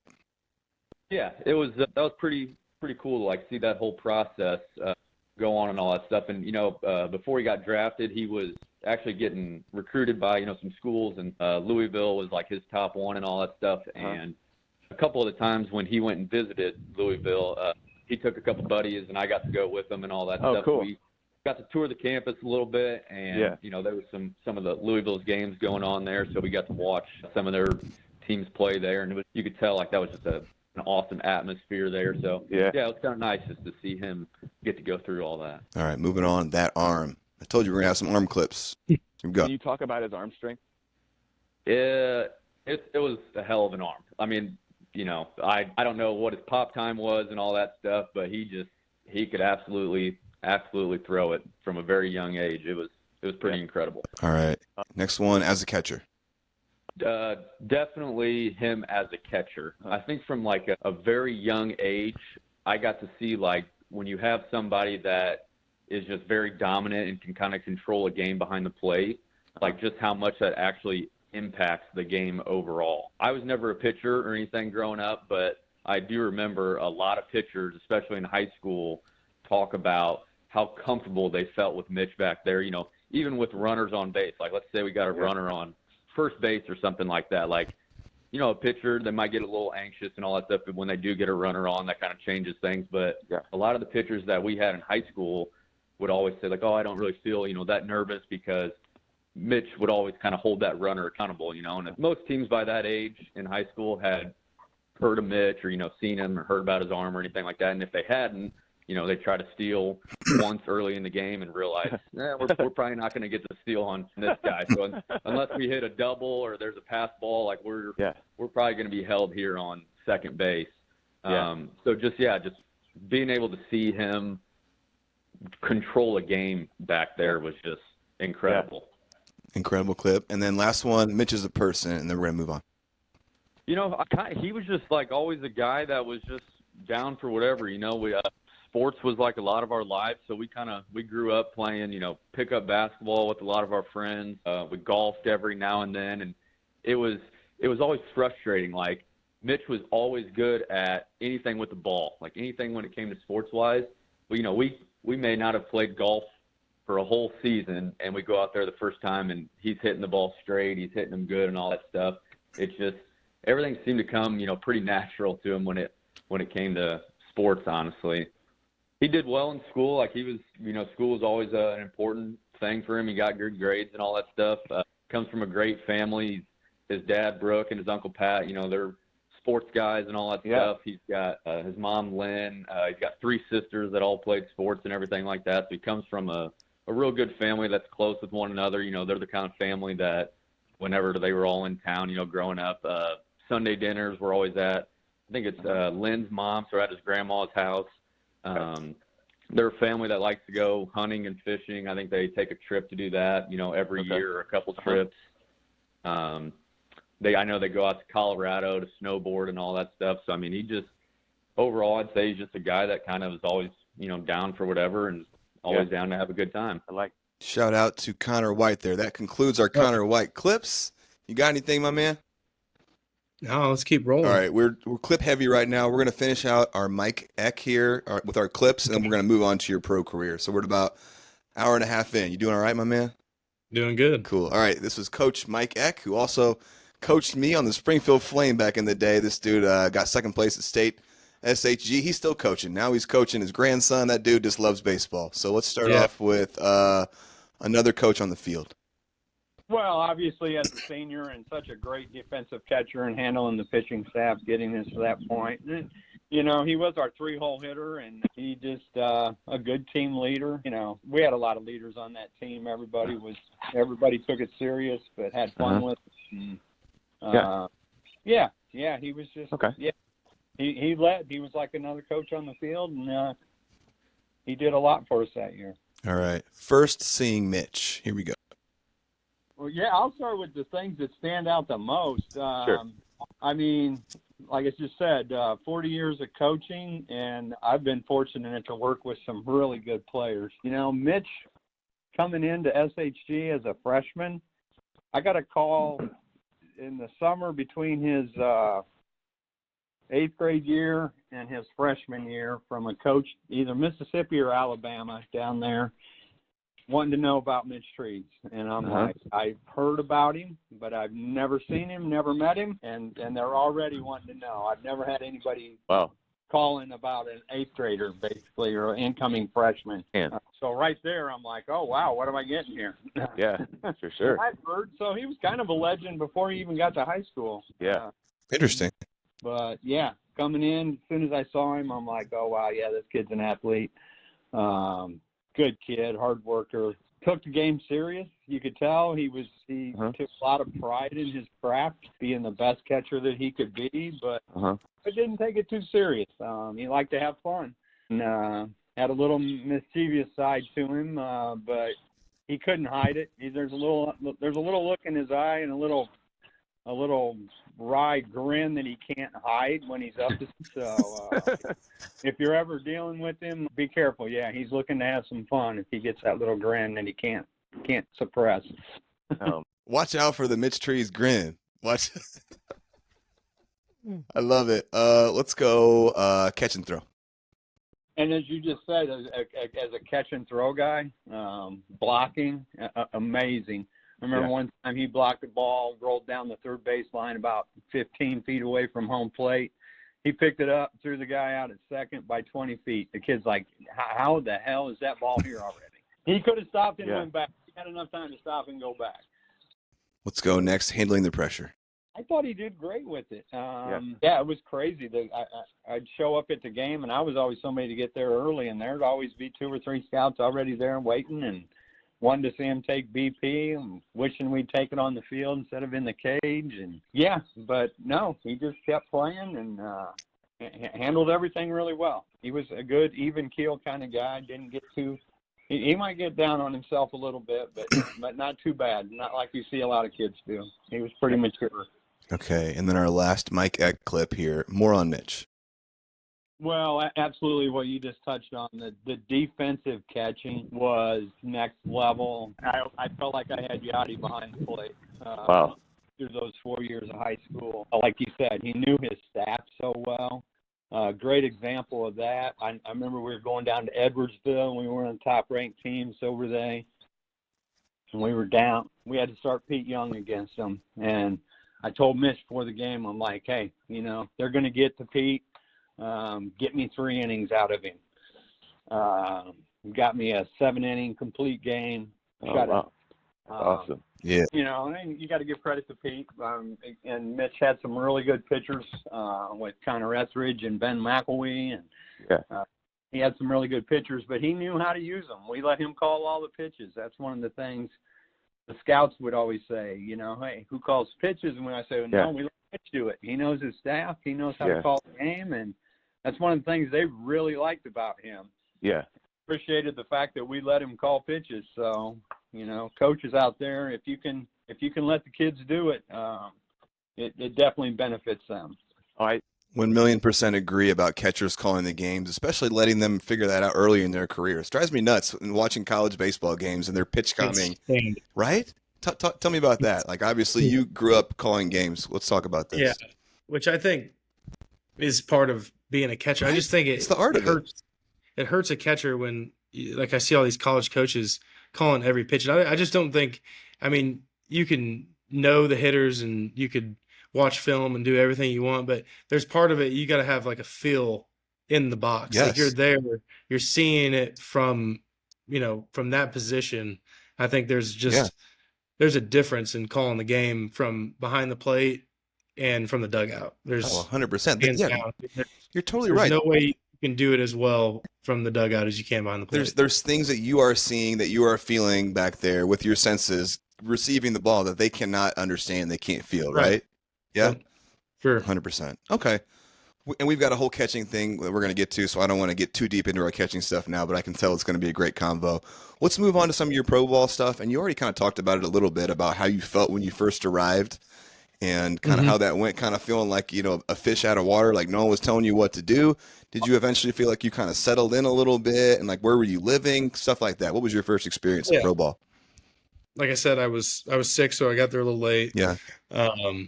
I showed up I was living at the team hotel, where most of the guys lived, and they drop us off at the field. The team van does. So I go in. I didn't know. I didn't know where I was supposed to be. There's a big whiteboard up, has what's going on, but no, I didn't get the briefing on it all. So I walked into the locker room, found my name tag, and I think I got with some of the clubbies. They're like, "Hey, well, you need to come get some of this stuff," and then went into the training room and started asking around, like, "Hey," because everyone else was outside practicing. Yeah. So I was like, "Hey, what am I supposed to be doing? Like, who are you?" I'm like, I just got here. I'm new. What do I do with my hands? Yeah. Yeah. So, they got me. They basically got briefed on the whole deal. Like, hey, well, okay, you had mono. So then they kind of rehabbed me themselves a little bit. Okay. To where they made sure that I was healthy and good and all the physical stuff. And then I started practicing a little bit, and then they cleared me to start playing. And yeah, I mean, my first coach was Eli Marrero. Right. I saw that. Yeah. Yeah. So that was pretty cool. Eli, tough guy. Awesome. I mean, at first, like, really intimidating. Yeah. But as my career went on and I was with the Reds a couple more years, you had like the same managers, like, over and over. It seemed like I kept looking at your guys. Yeah, I appreciate Eli. I mean, more down the road, I think, he was definitely tough, but he wanted, he was tough because, I mean, it makes you better. Yeah. Like, he would get you in the cage with the fungo and just crush balls at you. And I'm like, hey, like, if I can block this, I can block anything. So I mean, I did. At first it's a little intimidating, but I mean, yeah, he was hard on you, but definitely appreciated that after the fact more. Now, did you ever feel like you kind of got your feet under you there, or was it just not enough time to even feel like a full experience? I mean, honestly, that first bit, I don't think I ever really felt like. I mean, it was like I said, I was about a month and a half since I played in the game, and then just adjusting from as far as the hitting side, but also the catching side. I mean, you start catching guys that are, well, a lot of them throw hard. There's a lot of guys that are, and everything's, sinkers, cutters. Yeah. A lot of pitches that maybe, college guys too that have these other pitches that I wasn't used to. Most high school guys maybe haven't developed that pitch or threw it as well. Sure. It was some of these guys. So just learning how to catch sinkers. I remember that being like a challenging, a challenging deal for me when I first got there. Just getting my thumb wore out, in bullpens all day. Sure. And some of these sinkers, but yeah, it was definitely felt like I just never really settled in that first little. It was about a month, I think, before the season ended that I was there. Did they send you to Instructs or after this, or what happened after the season went? I went to Instructs, and I felt like there. Where was that? That was in Arizona as well, at the training complex. So you go home for like a week or two, and then you come back out, and it's a month. And I think then I settled in a little bit more, started to kind of get a feel for things. And can you take us through kind of what Instructs was like for you? What was your experience? Yeah, it's almost like spring training a little bit, but just at the end of the year. It's really, you're going to do a lot of like developmental stuff. As far as, and a lot of times you'll have a purpose when you get there. Hey, we're going to work on, catching sinkers and your approach at the plate. And that may be your goal. Was that yours? I don't remember, but probably it should have been if it wasn't. But Okay. yeah, I mean that's uh, it was it was spin structure was good. I think it started to help me just get a feel for the daily routine Okay. and how pro ball was going to work. Sure. Okay, then so you're coming into your first off season here after a little bit of pro ball. You got a little bit of money on your belt. Let me ask you this: everyone does it, even if they're financially responsible. What kind of car did you get? Did you do it? I bought a truck, a Yep. Chevy 1500. Attaboy. Everyone's got to Yeah. do it. I Okay, don't so know what to do. first off Everybody season. does it. What's that? I said everybody does it. I Everyone don't know. does. Even if you're like you have a financial planner and a great family and like you're putting money away, it's like you're getting a truck or you're getting something, right? You're upgrading the car. It's got to happen. All right. So first off season, after a little bit of pro ball, where's your head at coming out of this? Because you were sick and it didn't go super great. So are you feeling like you need to improve on things? Where's your confidence at? What was this off season like? It was good. I think definitely knew I had things to work on Yeah. just from that little bit of time that I was there. So, and I ended up getting a lot of that stuff. We're working on just catching sinkers, and I spent a lot of time with Justin in there and helping me with just my setup and hand position and just stuff that would help with catching a sinker. Because I definitely did struggle with that first little bit, and then hitting wise, just trying to really find something where I could be consistent, Like stance wise or what? Or just were you tinkering or? Yeah, just tinkering. I mean, it was just something where I could get into a good position to hit. That's kind of what I felt like when I got in a good position to hit, I always hit better, but I just was I felt like I would do different things too much, which is something I've been there. and I think did you change your stance a lot? Were you one of those guys if things weren't going right, you would change something instantly? A little bit. And then it got to be like coaches, started working with me and they would give me suggestions here. And then it was a lot of like too much information. Something that I was saying, too much information. Yeah. And something I would say is like, you get coaches and it's great that they want to help you and they want you to do good. Sure. But sometimes you got there for a reason. And there's a little bit of that needs to be remembered. Like if anyone was to get drafted right now and, they're a good player, that's something I've seen it with guys who were some of the best hitters that I played with. And they got to the big leagues, they hit 300 in minor leagues and they get to the big leagues. And,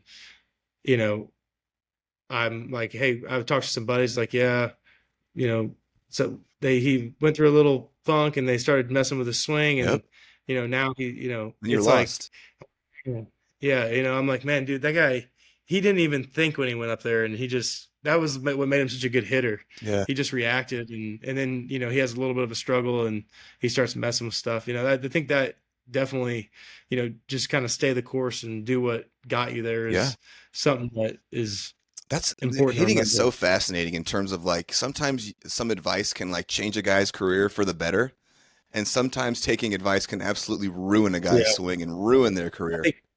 I think hitting's it's very mental, I think, approach. Like, or, some guys don't have any approach and that's their deal. Yeah. That makes them a good hitter. And then, other guys need to be very thought through but it's definitely a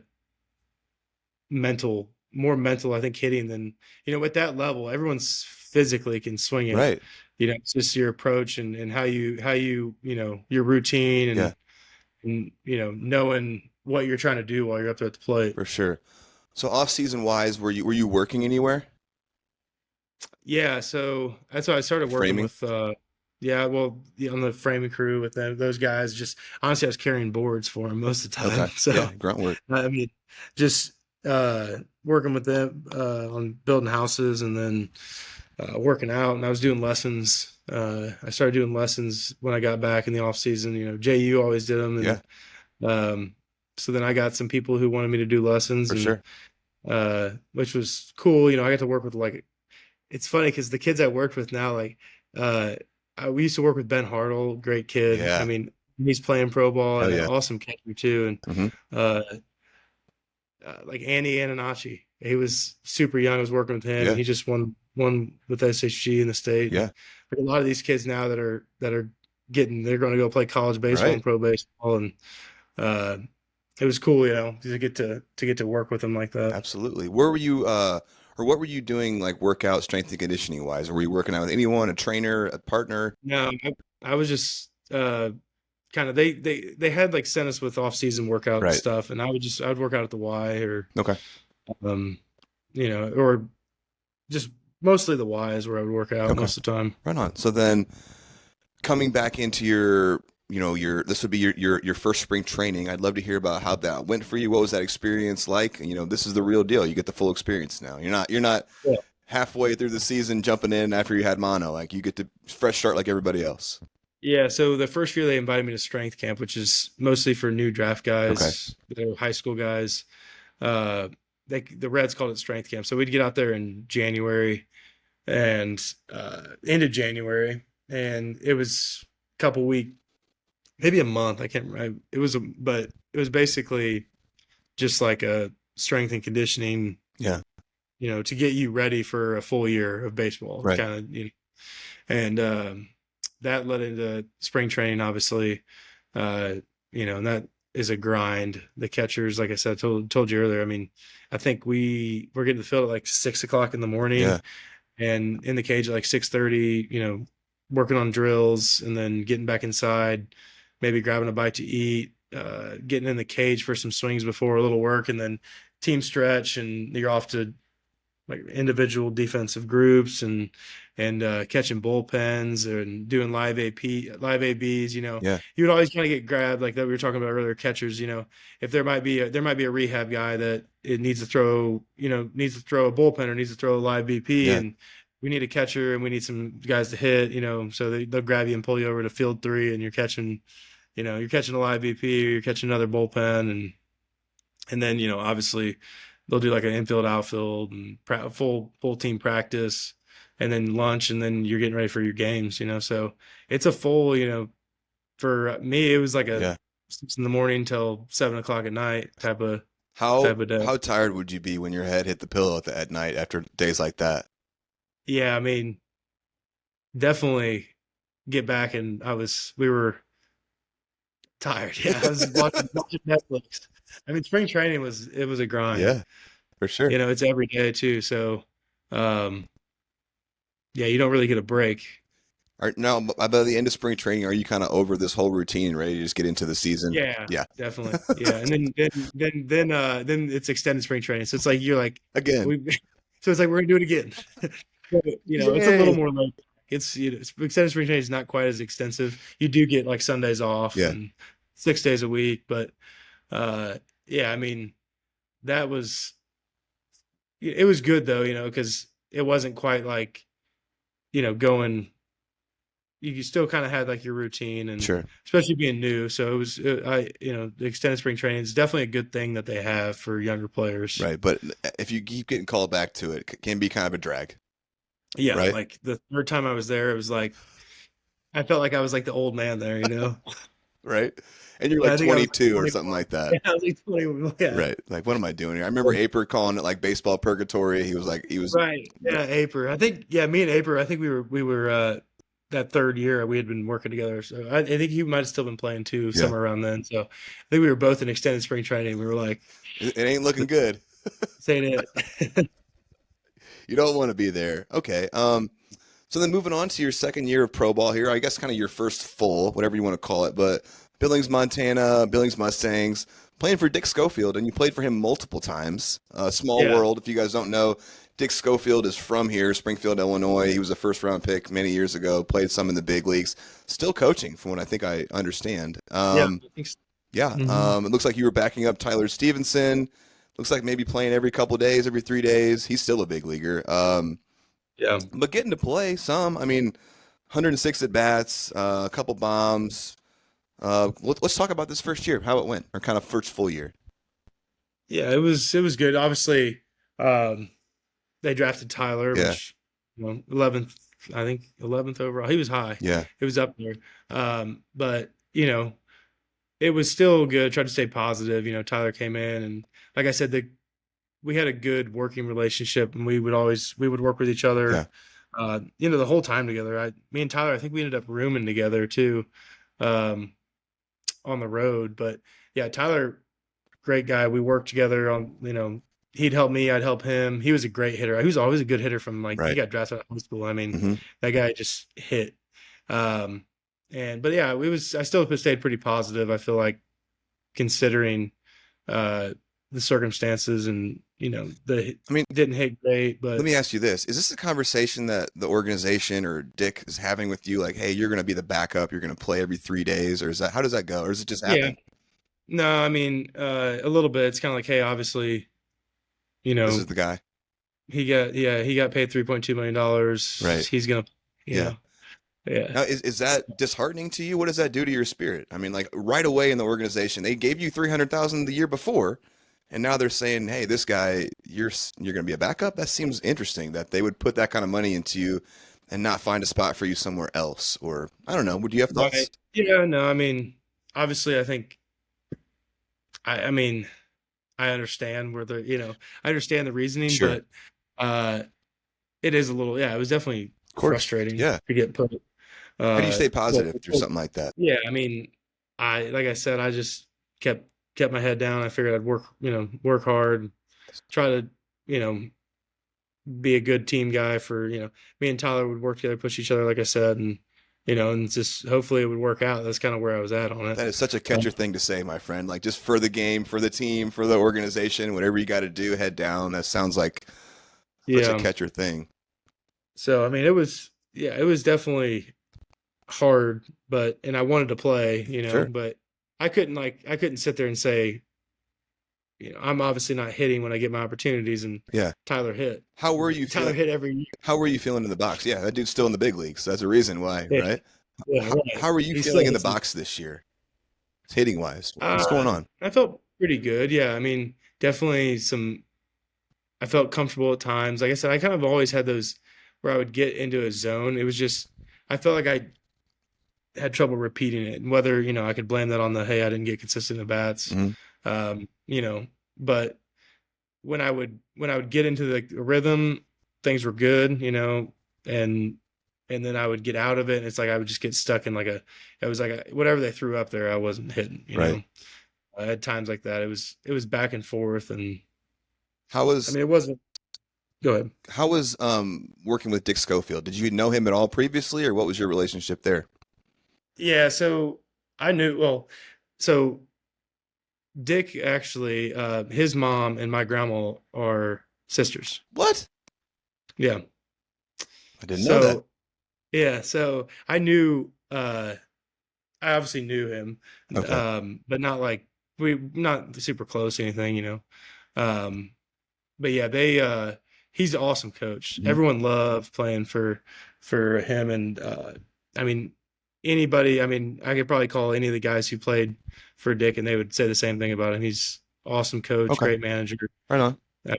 just a great coach, great manager to play for. Just super laid back, and easy going. Got on you when he needed to, but kept it light and had fun. And you had him and Eli multiple times, didn't you? Yeah. Mm-hmm. So I had Eli in rookie ball, and then Eli in Daytona. Yeah. And then I had Schofield in Billings and Dayton. That's right. Okay. So then what pitches were you having trouble with? Was it breaking stuff? Hitting wise? Yeah. I mean, and again, it was I would say a lot of times the breaking stuff, and then, I would miss, I'd get my fastball and I'd miss it. I'd foul it back, or, which put myself in a hole. I'd get behind in the counts and wouldn't give myself a good opportunity, to get, hitters counts. I always was hitting from behind. Right. If I didn't get that, that first one, then, I'm behind, and then you're scuffling. Now I'm facing their best stuff, and right. They're pitching to me. They're not throwing to me. They're pitching. Mm-hmm. They got 3 or 4 to waste. And something that people don't know, and what I think I know, is at least a backup catcher. Sometimes a team will actually kind of sacrifice the backup catcher to throw him in against, if they're going to face some ace, or something coming up in the lineup to give that lead guy a break or something like that. So you'll end up facing like some guy that was a first rounder that's throwing, mid 90s fuego with shape and run. And like, Tyler's over there chilling on the bench, taking a day off. So Yeah. that's, Well, I mean, I don't know if that was going on or not, but I know one time I remember when we were in Dayton, it was one of the days I played. We were playing Fort Wayne, and there was this kid. He was from Cuba, and he threw like 105 miles an hour, and he was starting that day. And that was my day I was playing, and I'm like, come on. He's like 6'9" and throwing like 100 miles an hour. So like when he releases the ball, it's like on you. on top of your head. He had this huge like hammer. He threw real high, so his curveball was just like that straight down. Yep. I was like, I don't have a chance. It's not going to be a good day for the old batting average. No. So tell me about living accommodations and anything there. Yep. Good, bad. And Billings was awesome. I actually had my host family there was they lived up in like the mountain, had this awesome house, had a pool and like hot tub, and we had the whole basement to ourselves. Okay. And they owned all the Buffalo Wild Wings in Montana, so they gave us this card where we could go eat at Buffalo Wild Wings. Dude, and they took. That's incredible because I always hear stories. There's so many interesting stories about how host families and good, bad. You obviously got this beautiful one where like they gave you all this stuff and a great place to live and whatnot. Yeah. Yeah, I mean they were great. I mean they like gave us a car to drive. Yeah, that's incredible. And I would like come home from a road trip. She would have done my laundry and it's like folded on my bed. Yeah. I was like, I might not leave. Right. I might just stick around here. Yeah. Versus I've got a contrast story. I had a host family one time that had no internet, no AC, and like no food in the house, and it was just like, this sucks. Yeah. Yeah, they were great. That's why I always joked around. I said, well, I'm just going to go back to Billings again this year just so I can. I love these guys. So I can hang out with Pam and Brad. Okay, man. So, you've wrapped up essentially your second. We'll call it your second year here, heading into another off season. Anything different in this off season? Do you approach anything differently? Did anything jump out to you in this off season? Like, I need to improve on this. This is something I really need to get after. Yeah, I mean, really just hitting was constant after that. I mean, I feel like I got in a better spot with the catching. Yeah. And then I felt good about my catching after that year. Just hitting, just trying to find a good, like I said, just rhythm or. What were you searching for though? Like, I mean, obviously you have to be trying different things, or were you looking at different batting stances, or like, what were you trying to get better at? How? In what ways? Just trying to get, like I said, just better in a more better position to hit, like where I could be, not so much, like I wouldn't miss those pitches. Yeah. That was, the pitches that I was missing early in the count that were putting me behind, and just trying not to miss. Do you feel like that was a mechanical issue? Yeah, I mean, somewhat maybe, but it was also, I think, it could have been a timing thing. I mean, I always went back and forth on it, and like I said, I'd get into spots where everything felt good. And that last year of my career, I actually, I got a little bit of like a rhythm where I found it was almost like a toe tap, but it wasn't, and I think that helped a lot. Okay. With just getting me, I felt like I wasn't so tight. I think that was the other thing. I felt, I was tense a lot. So then when I would swing, it was really kind of muscly. Yeah, muscle it up. Justin actually said the same thing about you. So at times you get muscly. And then I think and that's something that me and Jay used to like he'd be like, yeah, like feel like I'm, loose. Breathing out and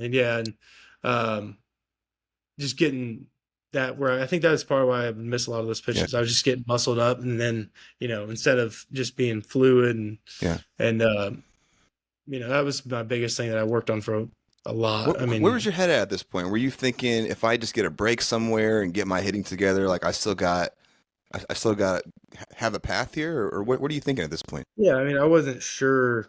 Yeah, I still thought I had a path somewhere, and actually and there was coaches, and like Darren Bragg, which I don't know if you know that name. Of course, big leaguer. Yeah, so he was one of our coaches, roving coaches, and I remember he would always say, "Man, everyone's path to the big leagues different. Just That's the you truth, got to man. create your own path. So Yeah. I would, I stayed positive and Okay. just kept working. So you weren't in some negative place like, oh, this is never going to happen. What am I doing? Those thoughts weren't there. No, not yet. Yeah. Okay, not yet. No, not yet. Interesting. Okay. Still working out. Are you still doing the construction stuff during the off season? Yeah. Okay. Mm-hmm. So essentially very similar off season. Yeah, I'm just doing lessons. Okay. Working out. Are you hitting with anyone else locally, like just like any other pros or anything like that, or college guys? I think so. Like I would always, I don't know when me and Neighbor. It was probably when me and Neighbor started hitting a little bit. Mm-hmm. We would go work out. I'd go work out with Lincoln Land sometimes when they were practicing, and obviously JU, and I'd catch Eric Yokish. I always caught him, and whenever he needed to throw bullpens. Okay. But yeah, pretty much at that time, I would still hit with like, my buddies like Carter and Cole and Connor and them, if they were home, on Thanksgiving or Christmas break, we'd go. And now a few words from our sponsors. We are also brought to you by Body Cemetery, located at 2201 West White Oaks Drive, bodycemetery.com. More specifically, Chad Marshik, the owner, head trainer. This guy is just amazing on so many levels. He is capable of training anyone from a child to a pro athlete to just your normal everyday person to the elderly. And not only is he a trainer, but he is also adept with, physical therapy, nutrition. Everything is going to be customized to you and what you need. There's a movement analysis when you first come in to address any deficiencies you have. It's all customized. Chad is the most positive, happy guy I've ever been around. Body Cemetery will get you right. I would put my faith in Chad and his trainers any day. So go to bodycemetery.com, get set up. Chad, we appreciate you. Thank you.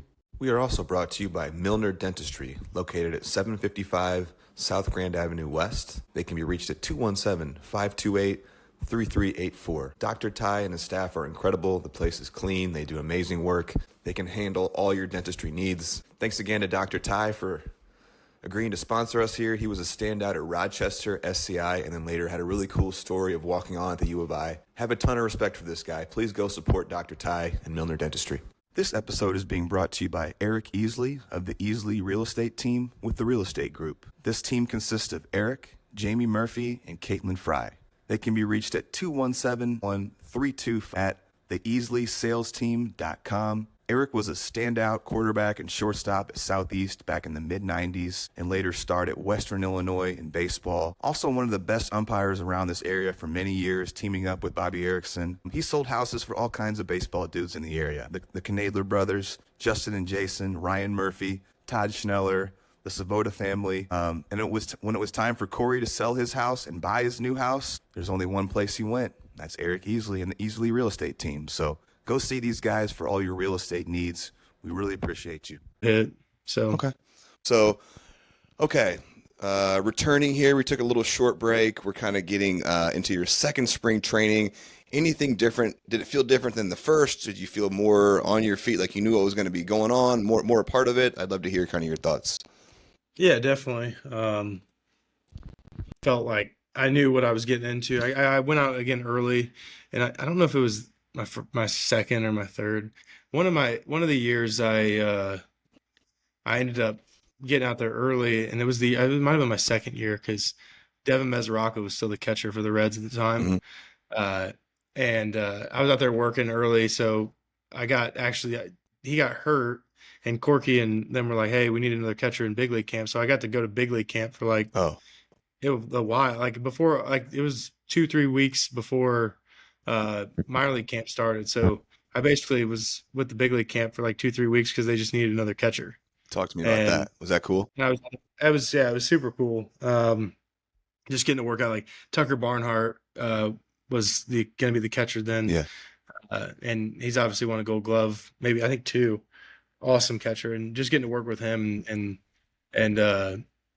see, you know, how he goes about stuff, and a very defensive minded catcher, switch hitter, but he awesome behind the plate, and getting to catch a lot of those guys. Does anyone's stuff jump out that you were just like, wow, this is incredible? Like, Yeah, I mean, actually, you know, I caught Homer Bailey ooh, after that. I caught Homer Bailey that whole time. So I went with them to big league camp. He was rehabbing. yeah, And so after that, every time that he was throwing either a rehab bullpen or a live BP or anything while he was down there, I stayed in extended spring training, or I was always catching him. So, yeah. um, yeah, I mean, he was good. Anthony Descalfani had really good stuff. Rosell Iglesias, I caught him. Chapman was there. You get to catch him? Yeah. Tell me about In that. both. Let's talk about Yeah, that. he throws hard.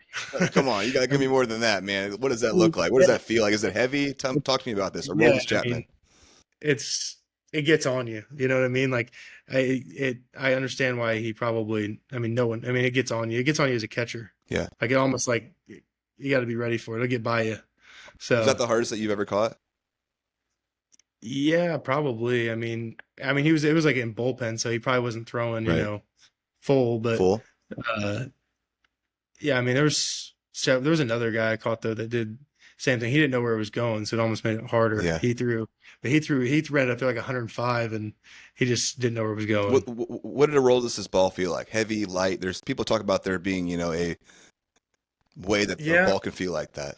I mean, I wouldn't say like heavy, but I don't know. I mean, it just really got on you quick. Yeah. I mean, it was one of those that got on you quick where like some guys may throw 90, but it feels really heavy. His just like got on you. I don't know. It wasn't necessarily heavy, but Any movement? just, or do you remember? yeah, a little bit arm side. Yeah. Man, crazy. Yeah. Okay. Anything else? Okay, so then you got some big league, and then how did the rest of spring training go when you kind of went back to minor league camp? Do you feel like, how were you swinging it? How are things going? Good. Yeah. I mean, I think I had a pretty good spring training. I actually, I broke camp that year. I went to Dayton. So Yeah. that year I broke camp. So yeah, I thought a decent spring training, broke camp, went to Dayton, and then Tyler went to Dayton as well. So I was backing up Tyler again there. Is that disappointing then to get that, to know that like that's your assignment right away? A little bit. Like I thought, Yeah. I wouldn't have minded going back to Billings just For the sake of to be playing? for the sake of playing. But, you know, I'm like, hey, you know, I'll just back up Tyler all the way to the big leagues if that's what you know what I mean. Let's go, brother. Yeah. Okay.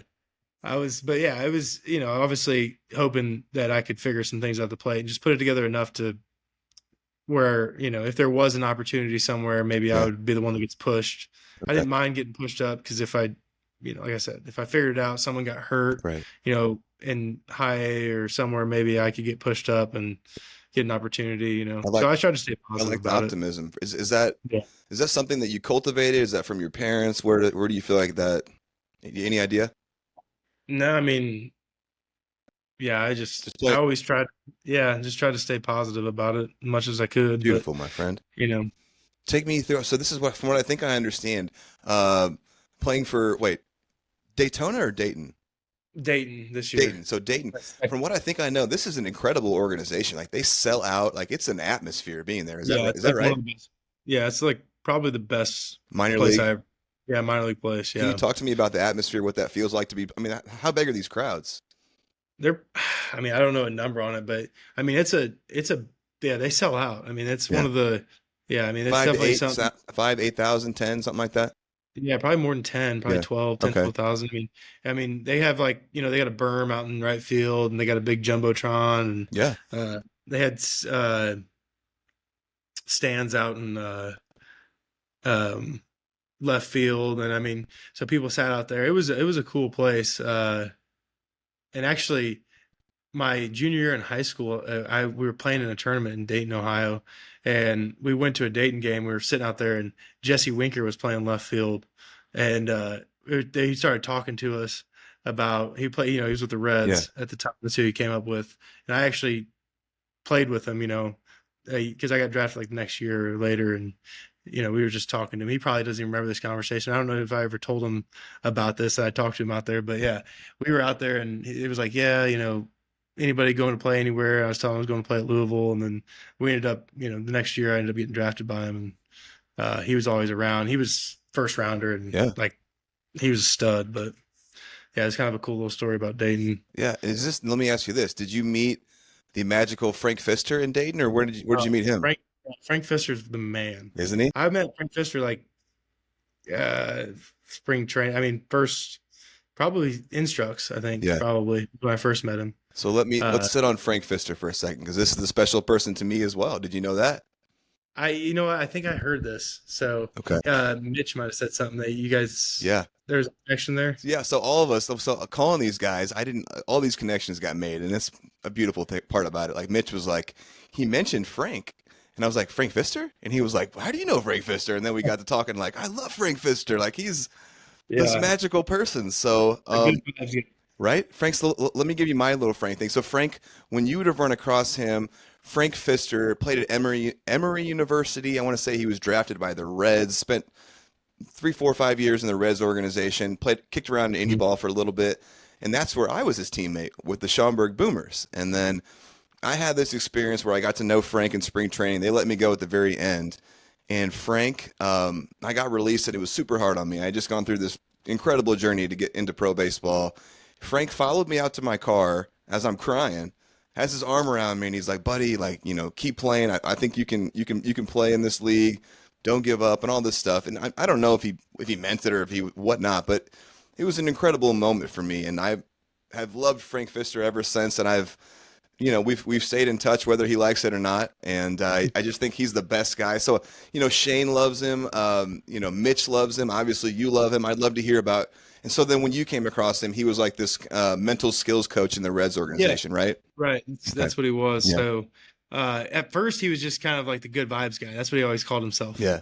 He was like, he didn't have a position. He was just the good vibes guy. Yeah. And then they put him into a position where he'd rove around, and he would meet with, he would be there, and he would just a great guy to be around. Yeah. Just always brought everybody up, made you feel good,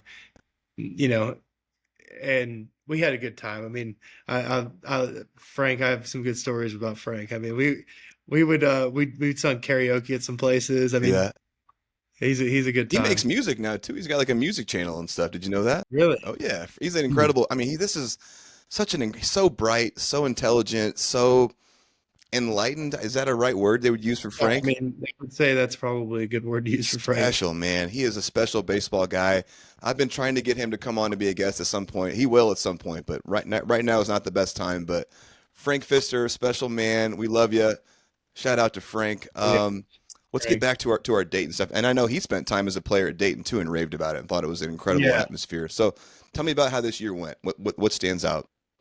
I mean, I don't know. I don't even remember what the stats there. Yeah, 170. I mean, kind of the same thing. It's just, it was on repeat. Yeah, backing up, playing every couple days. Every kind of couple days, and I'd have my days where things were good, get some hits here and there, and but never could string it together long enough to put up a good average. Mm-hmm. And it's just, did you spend part time at Billings too in this year? Yes. So how'd that happen? I think that was. Yeah, so I got sent back down to Billings again. I think they brought up Chris Oakey that year, if I remember correctly. Yeah, so it was towards the end of the year, I think. Okay. I got sent back, or July or somewhere around there. I can't remember who I got sent back. Yeah, they got sent back down there to finish out the rest of the season. What did that feel like to you? Is that a slap in the face? Does that suck? What does that feel like? Yeah, I mean, it definitely was a little bit of a. I mean, I kind of understood I wasn't playing good, but in somewhat of a way, I was like, maybe I'll get some more at bats, right, can figure some stuff out. But yeah, it was definitely a slap in the face a little bit. That anytime you go backwards is never Not good, good, right? So right? Yeah. then you're kind of like, well, probably you start to see the writing on the wall a little Yeah. bit. That It's coming. I need to figure something out. Mm-hmm. Okay. So How is the living situation in Dayton? Anything interesting there? that year we lived in me and Tanner Rainey and Shane lived together in an apartment. Yep. So we had an apartment together and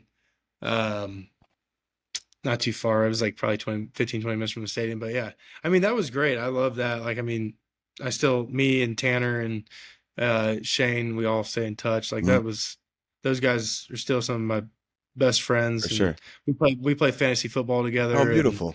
And, we all stay in touch. And Mitch is in that fantasy football group too. A Yeah. couple other guys that we play with.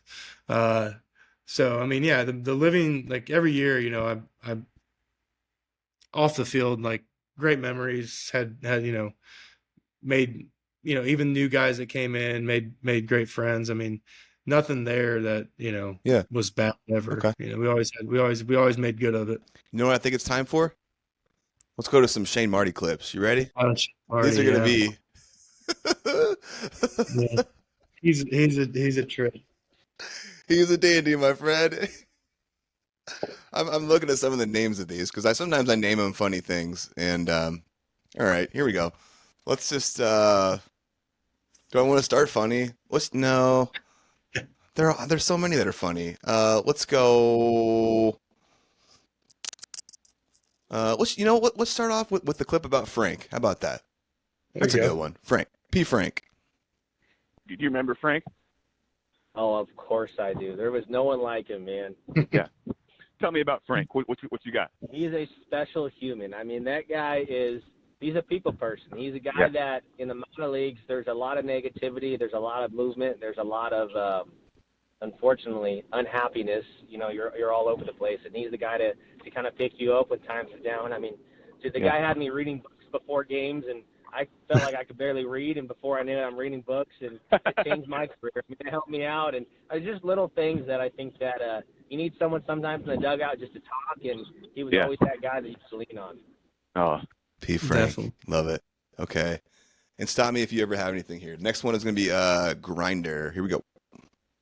So me and Mitch both got drafted back in 2014. I would say, selfishly, out of all the teammates that Mitch has had, I've probably lived with him and dealt with the most of his minor league experience. I mean, we were pretty much with each other from the time that we got drafted up until the day that he got released. So it's been a grind with him. He's one of my best friends to this day. I love the guy more than anything, but I don't know if Mitch mentioned to you, but the year that he got drafted, he started the season late.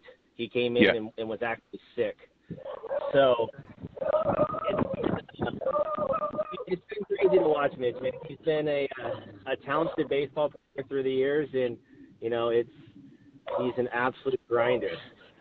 Absolute grinder. All right, I'm gonna go funny here. I can't resist. Snuggle time. Here we go. Oh. So we've lived together in Billings, Montana. We lived together in Arizona, Dayton, Ohio. We lived together in Daytona Beach, Florida. So we'll break it down by each year. Each year, obviously, is a little bit different. So we've had our Arizona. We lived together, and I think Mitch might have mentioned this in maybe another podcast, but we had lived together in an apartment, and this is when actually Mitch had gotten released and then got picked up by the Rockies, and that was ultimately when he got released at the same time too. I mean, we had 6 guys in this same area, in the same 2-bedroom. I mean, we were it was everyone sharing rooms. That was our Fortnite station. So we had about 4 TV monitors set up, all playing on multiplayer in that same area, and it was unbelievable. Then you move into Billings, Montana. There was 3 of us that lived together, and again, I lived with Mitch that year. You move into what we call our low A in Dayton, Ohio. We had myself, Mitch Trees, and then another, what's now big leaguer, Tanner Rainey. Instead of living with the host family, as you know, we didn't want to do it. We've done it in the past, and we just wanted to home place. So everyone got host families, they got set up, and we decided, screw it, we'll pay some money, and we got our own apartment, and it was probably the best decision that we had. Us 3 all year long living in that same area, sharing rooms was a cool experience. And then you move into, like I talked about, back in low A, where we got into Dayton, Ohio. Mitch and I spent our years up and down in the minor league systems. We spent a lot of extended spring training together. We spent a lot of spring training. We were guys that bounced everywhere, unfortunately. And that's just the reality of the minor leagues. But that's how it goes. Dude, yeah, 100%. And one of the years, it was, I think, our second year in Dayton. We ended up, I was with the host family. Mitch was in a different league. I think he was below, and he was back in rookie ball and then got sent back up. And, I told the host family there was a guy that was coming up, and I wanted him to live with us. And they had a room upstairs, but obviously he wanted to sleep with me, so we spent the whole year living together in the same bed. What size bed is this? Oh, this had to have been a queen bed. Now, honestly, there was a pillow that would divide us, but half the time Mitch would take that pillow away, so it just turned into snuggle time. It may have been smaller than a queen. It was a small. Well, me and Shane, we did, like, one year we were living in a house in extended spring training, and we had like 10 of us in this house, and me and Shane were pretty go with the flow compared to everybody else. So we were like, it was a bigger house, and they had this giant master closet on it. We're like, we'll just take the master closet. So we were sleeping on a air mattress in the master closet of his house too. I mean, we the living situations were sometimes questionable. Yeah. Oh man, that's incredible. So wait, how come you get to steal the pillow, man? I mean, I don't know. I think I roll a lot when I sleep. It wasn't very good when we were in I think honestly a queen size bed was generous of Shane. The full. Yeah, very big. All right, this one is kind of piggybacking on it. I'm not even gonna say the name of it. I'm just gonna play it. Here we go. Definitely. I think, like I said, me and Mitch, we've lived together. I've probably slept with him more, in my life than I slept with other people in my life. I mean, we've been for years, dude. I'm telling you, the minor leagues is a different story. I mean, we went in Dayton, Ohio. We lived together. We slept in the same bed all year long. So, really? Same bed? Oh, yeah. Same bed, man. This guy's a riot. I really enjoyed talking. Like, I was literally like crying, laughing, walking around Washington Park, talking to this guy on my phone. It's special. He's a riot. Yes, and you can see you light up as he's talking too. This is a funny dude. All right. Yeah, we had a lot of good times. That sounds like it. Let's go. Outstanding leader. We'll start with, as you mentioned, he was an outstanding leader. He was a guy that I love the guy to death, but he's more of a guy. He's a locker room guy. He's a guy that keeps everyone happy, laughing, and when times are tough, he's a guy that just kind of keeps things pushing. I don't know if he mentioned to you, but we spent a year in Dayton, Ohio, in our low A team, and at one point we had the worst record in all of baseball. Mm-hmm. So we had the worst team, our worst record, and we were doing rituals trying to get things going. I mean, we were doing all sorts of things, and I think because Mitch was so talented, there was times where he struggled, and again, with that mental side of things, he had to find outlets to kind of keep everyone going and keep everyone pushing. But then you go into his catching abilities, and I think everyone has mentioned, he was unbelievable hands, fast, quick release. Mm-hmm. Catching-wise, I mean, I really don't know anyone that's better. Again, I think the biggest fault to Mitch is sometimes he was too fast. And I think that's what it hurt him. I mean, there was times where his release was too fast, where he would ultimately miss the baseball because he was doing things too fast and the ball would end up in the backstop. And it's not really his fault.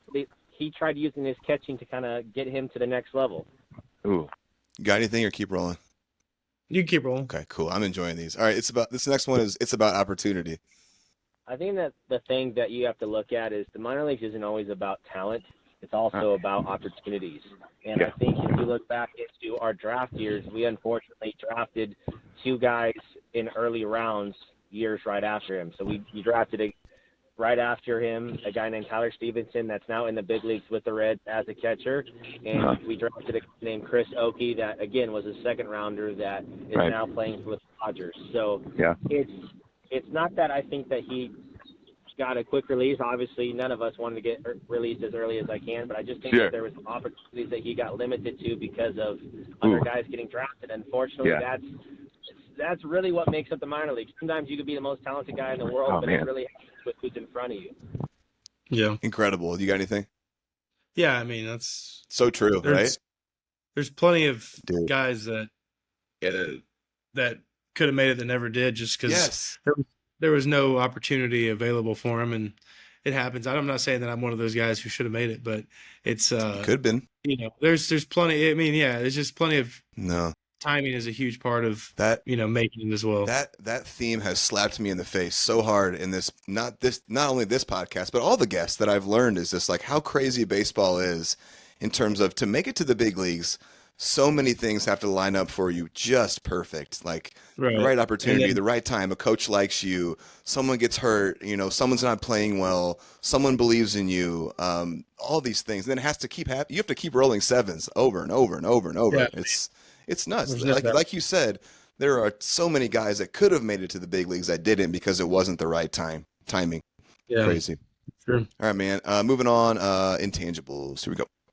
Mitch's intangibles was his catching. I think that it goes down to his ability behind the plate to block baseballs, to throw guys out, and I think ultimately to be a leader and uplift guys. You get into I don't think every guy has this, but when it comes to that meeting on the mound with a catcher, the pitcher, the position players, there's guys that to bring everyone up and kind of cheer everyone up when someone's struggling, and I think Mitch was always that guy to kind of help the situation out. Okay, and then this next one is I'll have comments on it, but it's called Whiskey Lullaby. You know where I'm going. Most definitely. And you go back into, like I told you, we all lived together, so we all struggled, and I think that unfortunately, it really comes down to most of us that all lived together never really ended up making it. So it was a struggle where we were all struggling. The struggle house. The struggle house, man. So I remember there's a song, and it's not really it's a depressing song. There's a song called Whiskey Lullaby. And I know that. That is a depressing song. It's a very depressing song, and we used to listen to that, I swear, in our low A year after every game. Every bad game, we would just sit in the car, windows down, just drive down the streets with that full blasted and then just not talk. Oh, my God. Sad. Things, man. It was, unfortunately, that mental side is so hard, and we had to be there for each other. I think all of us ultimately realized that, if we could be there for each other and try to uplift each other as much as we can, then it would make things easier. And Mitch didn't like to show it. Mitch is one of those guys, he's a manly man. He doesn't want to show that he's sad or he's not, he's upset. So he'll always play it off. But that's also I think he's such an intangible locker room guy. Ooh. So Whiskey Lullaby, that is a super sad song. So you guys would just be popping down the street listening to this? I think it was probably more of like I did it to be funny, you know, and like we just kept rolling with it. It was like Shane probably was 0 for 3, I was 0 for 3, and Tanner just like gave up 4 runs in the second inning, so it was kind of like we'd get in the car and like everyone's just like pissed off and play the saddest song you can. I would just throw like the saddest song on just to maybe like lighten it up a little bit, but okay. And and then it became like a thing, which says a lot about how many bad games we had. So. It became a thing. Yeah. Oh man, I love it. And baseball can do that to you, man. All right, next one for some reason that was incredible. Mitch was an unbelievable BP hitter, and I love the guy to death. But he's one of those guys, like you're saying. You watch him in the cages, you watch him take batting practice, and you just don't understand why the guy's not in the big leagues or why he's still at the level that he was at. And unfortunately, it just comes down to game situations. Mitch just put it all together with his bat, and I think there was showed it, and he had amazing streaks. But it's just there's an intangible that sometimes things like that happen, and he unfortunately fell down again. Window of it just couldn't put it together, and that's I would say that is 75 to 80% of minor leaguers that don't make it. Is you have all the tools in the world, but for some reason, it just doesn't click as fast as you wish it could. Oh, that's some truth, man, isn't it? Yeah, sure. Dang, for sure. All right, you got anything? No, you go ahead. Okay, next one is called Save the Beers. Here we go. So I actually went to Springfield multiple times with cool. Mitch. He would take me there, when we would have all-star breaks because I lived in California. I didn't really want to travel home. So we would go back to where he was at if we were close enough. I remember a story that we had Mitch took me to a buddy's lake out there, and it was cold. I bought a brand new fishing rod. I bought all this stuff. He took me on his buddy's kayak, and we're out in the middle of this lake, and Mitch is Mitch. We got some beers, and that's all he cared about. And it's a two-person kayak. Mitch decided he's going to stand up, and he's going to shake the boat. Now, ultimately, our kayak flipped. We're in the middle of the lake with snapping turtles everywhere, and all Mitch cared about was saving all our beers. And I lost my fishing pole, I lost all my gear, and I think I threw one reel out with that fishing pole. So that fishing pole is still at his buddy's lake at the very bottom, and I'm happy that'll be there forever. And, did the beer get saved? Multiple beers got saved. So we were able to flip it back up and drink the beers as we paddled in soaked. You remember this? Yeah, oh yeah. You can tell he's from L.A. Right? What, snapping turtles attacking him? What's he talking about? Yeah. We're in a pond. We're in a farm pond. They're snapping turtles. Yeah. That's great. I was wondering where this guy's from, talking about snapping turtles attacking him. Yeah, he's from L.A. Great. Okay. This next one is, oh man, this guy was awesome. Don't let the bed bugs bite. Here we go. One of my favorite stories with Mitch is we lived in Daytona Beach, Florida, and inside this house in Daytona Beach, Florida, was with Mitch Piotnik as well and about 6 other guys. We had our last night in Daytona Beach, our season that just ended, and Mitch was Mitch stayed with us for a week because he had been up and down that year. Last night with us, he decided that he's gonna sleep on the ground in this corner. Now, this Daytona Beach house was not the best. It was a hole in the wall. That morning, we woke up to all head to the airport, and Mitch woke up with it had to have been 1,000 bites on his back from bed bugs. Oh my God! Oh God! It was the most absurd. His back was just full of bites. And again, that's what the house was. It was just disgusting. Yeah. Yeah, that was we were all sleeping like on mattresses on the floor and stuff. I mean, that was tough. Dude, I was trying to forget about that. I have spent over 10 years as a firefighter, recently retired, but bed bugs give me the creepies like nothing else, man. That is absolutely disgusting. Yeah, I don't like that. Bugs while you're sleeping is dude. Yeah. No. All right, and this last one is great. I really love this clip. It's called Fungo Golf. Here we go. Again, through our years, we struggled, and so we used to always try to find things to do. In our low A year in Dayton, Ohio, our low A, the Dayton Dragons, we had the most sellout games, I think, in all of Major League Sports. I think it was like 13, 14. It's probably still going on. They would sell out every single game, and so we would spend days after we would get done with our game, 11 to 12 o'clock at night. We would go and play fungo golf inside the stadium with the lights on until we got kicked out of the stadium. So we had guys dressing up in our costumes that we're not supposed to get out. We were playing fungo golf off the scoreboards. We got people from, within the Reds calling us, telling us to get off the field. We didn't at that point care, dude. Those are some of my favorite memories, is playing fungo golf with 10, 15 guys when we weren't even supposed to be on that field. And those are just little intangible things that I wouldn't give for the world. Oh, I love how he told that story. You could tell it's a special memory, Tim. Is it to you? Yeah, I mean, it is. Actually, it's funny.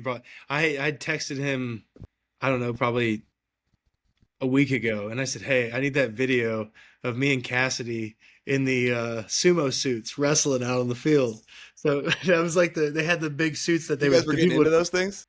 Yeah, they put on that they put on in between innings, and they would go out there and they'd have the people do it, and we were putting them on, and me and him, it was out there, running into each other in the sumo suits, and those were some great memories. I mean, playing the fungo golf and just hanging out at the field after, and we had a good time. Like he said, maybe not so much at that point. We were all kind of a little bit over the baseball part, but we had fun together. Sometimes you got to band together, my man. I appreciate this guy. He was incredible. Say his name one more time for me so I don't butcher it. Shane Martirosian. Yes. I love this guy. He was incredible. I could be saying it wrong.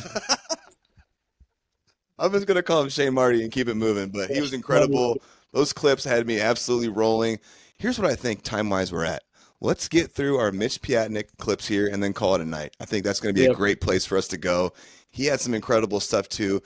I got to tell you, so there's a cool connection here. So he is now and I'm going to do he's a sponsor of our show with Timber Bat Company, which is his bat company. So yeah, so the interesting thing, a couple years ago, I kind of made a run at. I love hitting deeply. I love hitting mechanics, philosophy, all the new school stuff out there I'm interested in. I kind of started a little hitting page to kind of test the water, see how it went on Instagram. I've abandoned it, but Mitch and I had some interactions a couple years ago that were positive. I loved what he was doing. I was following his page. It's like Piatnik Training. He's like got probably 15,000 followers on Instagram. He's an incredible hitting coach, but we had been going back and forth a couple years ago, and then you gave me his name for this podcast, and I texted this guy, and then I didn't even put it together that it was him until a minute or two in, and I was like, wait a second, are you the hitting coach? And then he was like, yeah, and I was like, well, dude, we've talked a couple years ago, and then I had also even texted Timber Bat Company a couple weeks before because I saw them as this up and coming bat company, and I wanted to like find a bat company to partner with. So it's really crazy how all these things kind of sync together. So, and I had a great conversation with him. So we're going to get to it here. But you guys played together multiple seasons as well. One of your best buds from pro baseball. Is that accurate? Yeah. Okay. Definitely. Yeah. But definitely. We always bounced some hitting theories off each other. Mitch always, he's always, he's always been, the hitting coach thing is definitely his calling. Loves that stuff. But he sent me a flat bat trainer, which I absolutely love, and I wish these were around back in our day because it's awesome for like bat path, which is something that I struggle with sometimes. So they've also got heavy bat trainers. I'm going to do his commercial at the start, put it in, but just for a second to talk about it. But awesome colors. They do a heavy bat. They do a youth bat, flat bat. Go to timberbatco.com. Mitch is the man. Let's get into some of his clips here. Let's start off funny. Let's go silverback shenanigans. You ready? You might have seen him do it before as well, but he'll just like immediately turn into like a silverback gorilla and just like walk around and just impersonate a silverback as good as you possibly can, and he just stays in character for like minutes, and it's just like you're just like belly laughing, like crying on the ground laughing at him. So like that's probably like the iconic Mitch thing, and Marty will tell you probably the same thing too for his answer. Someone else talked about it too. When did you know you could be a silverback gorilla? You had a good impression. Honestly, I think it's just something I picked up in the locker room one day. Just and messing I started around? just messing around, and like that's pretty good. And then all the guys, I would just do it all the time because everyone got a kick out of it. So it just became the silverback, I guess. Mitch the silverback. All right, let's go. Spirits of the clubhouse. Okay, yeah, he's a character. Like same thing we talked about in Intangibles. Like he was like the spirit, like one of the spirits of the clubhouse, like, keeping it light. When he's hitting like $150 and he's keeping everybody's spirits up, like doing. That's hard to do. Yeah. Yeah, it's like he just had it all. Like I said, just the bat. Okay. So he wasn't like some gloomy presence when his bat wasn't. No, not at all. Not at all. That's pretty incredible. Yeah. No, that could be hard to do, right? Yeah, he was good at keeping it professional when he was struggling on the field. Like you could never tell how many hits he got that night. Like he was that kind of guy. Oh, I respect that. Cool. Yeah, both these guys said that you were an awesome locker room guy, even when things maybe weren't going great for you. That says so much about your character, who you are as a person. Do you got anything on that? Yeah, I mean, I probably feel like I showed it a little more than I guess. Maybe I didn't show it. You did better than you thought you did. Yeah, maybe I hit it better than I thought I did, but I definitely got frustrated. But again, like I think a lot of times when I was playing, like I said, just the catching portion of it, it was like, get in the dugout. I have my moment of pissed off, and then I got to throw the gear back on and I got to get back out there. And it's like, you don't have time for it. I don't have time for it. So that definitely helped with, probably not carrying it on, because I always felt like maybe I could go out there and, I'm going to grab an out behind the plate. I'm going to backpick someone or still contribute. Yeah, I can contribute. Yeah, for sure. Absolutely. Yeah. Cool. Moving on. This is going to be meeting Mitch. Yeah, we met, and he got into the Red system a year before me, so he was in extended grinding when I got drafted when I showed up. Okay. And then our first year, like we were good. We were close, like as far as like at the field and locker room and stuff, but we weren't super close off the field after that first year. We got closer the following year, I think it was, which was 2016, I think. Okay. But yeah, we always were, good buddies, always on the same team. Or if we were on the same team, we were always good buddies. We lived together in spring training, I think 2 of the years that we played together. Okay. So it was just kind of a group of us. Like Shane Marty was one of them. Okay. Tanner Rainey, like we always kind of floated around together until we all slowly got picked off one by one. But yeah, he was always like I went to Jimmy or James Vasquez's wedding, and Shane was down there, Mitch was down there. So like anytime some of the guys get married or we have something, or like it's always like Mitch is always there. He's a good dude. I love him. Oh, I love. And this next one I'm going to put out, or I'm going to play here, is called Player Development, and I put it out as a reel. Correct me if I'm wrong. You don't strike me as a huge social media guy. Like, is this no? No. Yeah. Yeah. I mean, I don't. Did I you don't even post see it? Did I put it out? No, I don't think so. I didn't think so. Okay, man. This one's called Player Development, and it's going to be a reel. Yeah, this is probably the area I'm more passionate about in general, but I think Mitch falls into that category of like the player development system failed him. Like he had all the things you could want from like a tooled out like high school guy. He looked the party. He could fill out a big league jersey already, had the arm. Yeah. So it's like if somebody knew, like I'm not saying the coaches we had didn't know what they were talking about, because we had some phenomenal coaches that had phenomenal careers, but like nobody obviously gave him any advice that got him good enough to just hit 220 in the big leagues, which is all he would have to do to play for 10 years.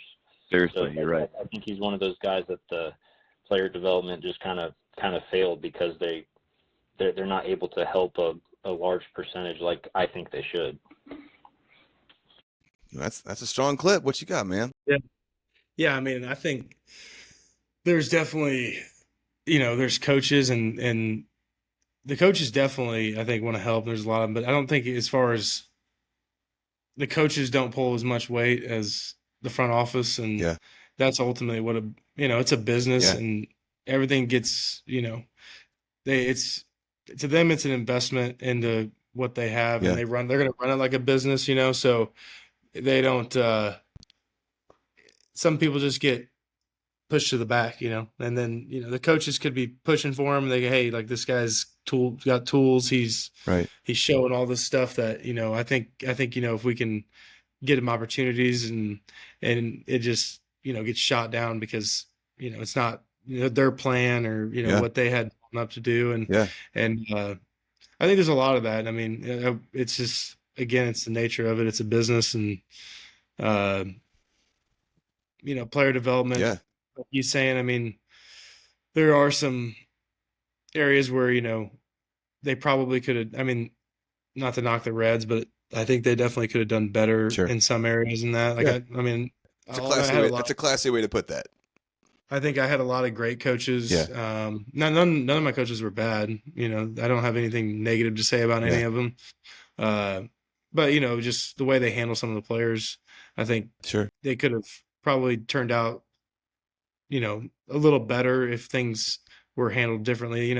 I just, especially going to play with a different organization when I went with the Rockies and the way they kind of run things there is a much better feeling as a player than how it was with the Reds. Can you speak to that? What kind of things?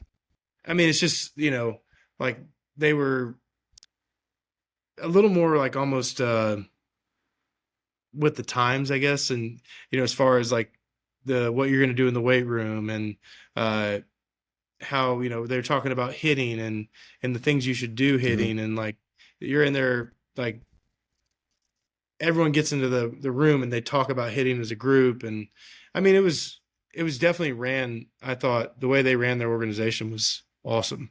I mean, from all aspects. The one part, which I guess you said we're going to talk about catching, that we maybe just didn't disagreed on, was the whole new philosophy of catching with the knee down. And that's fascinating too, because you were this super athlete, and like, just if you would have been allowed to be more athletic back there and move a little bit and like be into that, that's interesting too. And like multiple guys talked about that too. Like you didn't, Yeah, you weren't a part of that yet, right? Like you were a no. 2-foot catcher, 100%, right? Yeah, 2 foot. Yeah, and I never really liked that. And I think that started when I was at last year. They were like, "Hey, you want to drop a knee?" And I was like, "Yeah, I don't want to do that." Yeah. You know, Now looking back like now, do you have different thoughts on that? I don't know. I don't think I don't. I still I don't see a benefit to it. Okay. Um, I don't know. I mean, the game's changed a lot, so Well, it's a lot different. let me pivot then to a different thing. Obviously, your boy Mitch is this high-level hitting coach. I don't know if you guys ever talk hitting stuff. Do you ever look or pay attention to any of the stuff out now? There's so many different ways to look at the swing and teach it. Do you ever think like, man, what if I had been privy to some of that information? Yeah, I mean, I think like a lot of that stuff started coming. I think it was like Josh Donaldson, right? That was kind of like the whole Leg kick. That's when it's Yep. the leg kick, the plane, Right. and Yeah. The swing revolution. yeah, that's when it all kind of happened. Is towards the end of when the people started talking about that. Around Before 2014. Yeah. yeah, and then before then it was kind of like everyone was like, Down. swing down. Yeah. And that's kind of like how a lot of the coaches taught. Right. It's what hey, they would be like, you don't swing up, you swing down. Right. And I think I don't know, it makes sense to me that you swing up, but not swing up, but get on plane. Video doesn't lie, man. You are swinging slightly up. It's a 6 to 12 degree, and Right. you're going up. So I don't care what you say. Video doesn't when lie. you have coaches, which I understand because the coaches played in an era that didn't have as much technology and as much stuff, and they thought their movements were what they were, Right. and that's how they were taught it. But I'm not saying that it definitely probably could have helped to have the technology and, For sure. and the information that people have now. Something that I always thought was fascinating is like that cue of like, down on top. Like for some people it works and it actually gets them on plane in a way. But for some Right. people it just destroys their path. Like Albert Pujols Right. legit for the majority of his career thought he was, coming down on the ball. And like the video shows you he's not. Yeah. Right? I mean, Yeah, no, for sure. that's fascinating. And again, I think like we talked about, that's a swing thought thing. I think, mechanical, you could tell someone one thing, but the way that they process it and the way that their body Right, does it absolutely. is totally different than, they could say, okay, well, hey, this is my thought. This is my thought. This is my thought. And that helps them to get where they need to be, On plane. Yeah. But, for someone else, it could be the complete opposite, Yeah. and everyone's different. I think, they Absolutely. may not even realize they're doing it, but that's the thought that they need to have in order to get themselves in the slot to hit. I totally agree. Beautifully put. Let's move on here to toss him in the big leagues now. Mitch Piatnik. That was probably his strength, was handling his staff. It's like you could have tossed him up into the big leagues and like they would have listened to him. Like he was super good with communicating with the pitchers, which is usually not the easiest thing in the world. But he was awesome. He had an absolute cannon. Yeah, it was ridiculous. And sometimes he would go a little too fast with the transfer and drop it, but that didn't happen too often. But when he would have like a nice transfer, it was just like he got it in and out of the glove so fast and then down to second base. He looked like he should be playing quarterback somewhere. It was a cannon. It was like the pitchers were always begging the manager, the pitching coach, or somebody like, hey, like I want Trees to catch when I'm starting. Like they all wanted him behind there. They didn't want whatever top rounder was with us at the time. They always wanted Mitch. He was just everybody's favorite, especially the pitchers. I'm fascinated by what you just said there about these pitchers, and multiple people have said this. The pitchers wanted to throw to you, and you felt like maybe that kind of. I wonder if that information was getting back to the organization through the manager, through the pitching coach. Like some of our best guys are insisting on Mitch catching them. Do you have any thoughts on that, or? Yeah, I mean, I'm sure, but yeah, it's just. Does that hold any weight? I don't know. That's interesting, right? I think, yeah, I mean, does it hold weight? Maybe. I think, again, like I said, it's kind of a business, so I mean, I appreciated it. I thought it was a compliment because I took, pride in my catching. And when these guys wanted me to catch them, I felt good about that because, that was what I took pride in the most was, making those guys catching, calling, if I had a 9-inning, if I got my starter 7 innings or 8 innings, and we only got to use 1 or 2 guys for 1 inning out of the bullpen, Yeah. like that was like as big of a win as me going 4 for 4. You know what I mean? Ooh.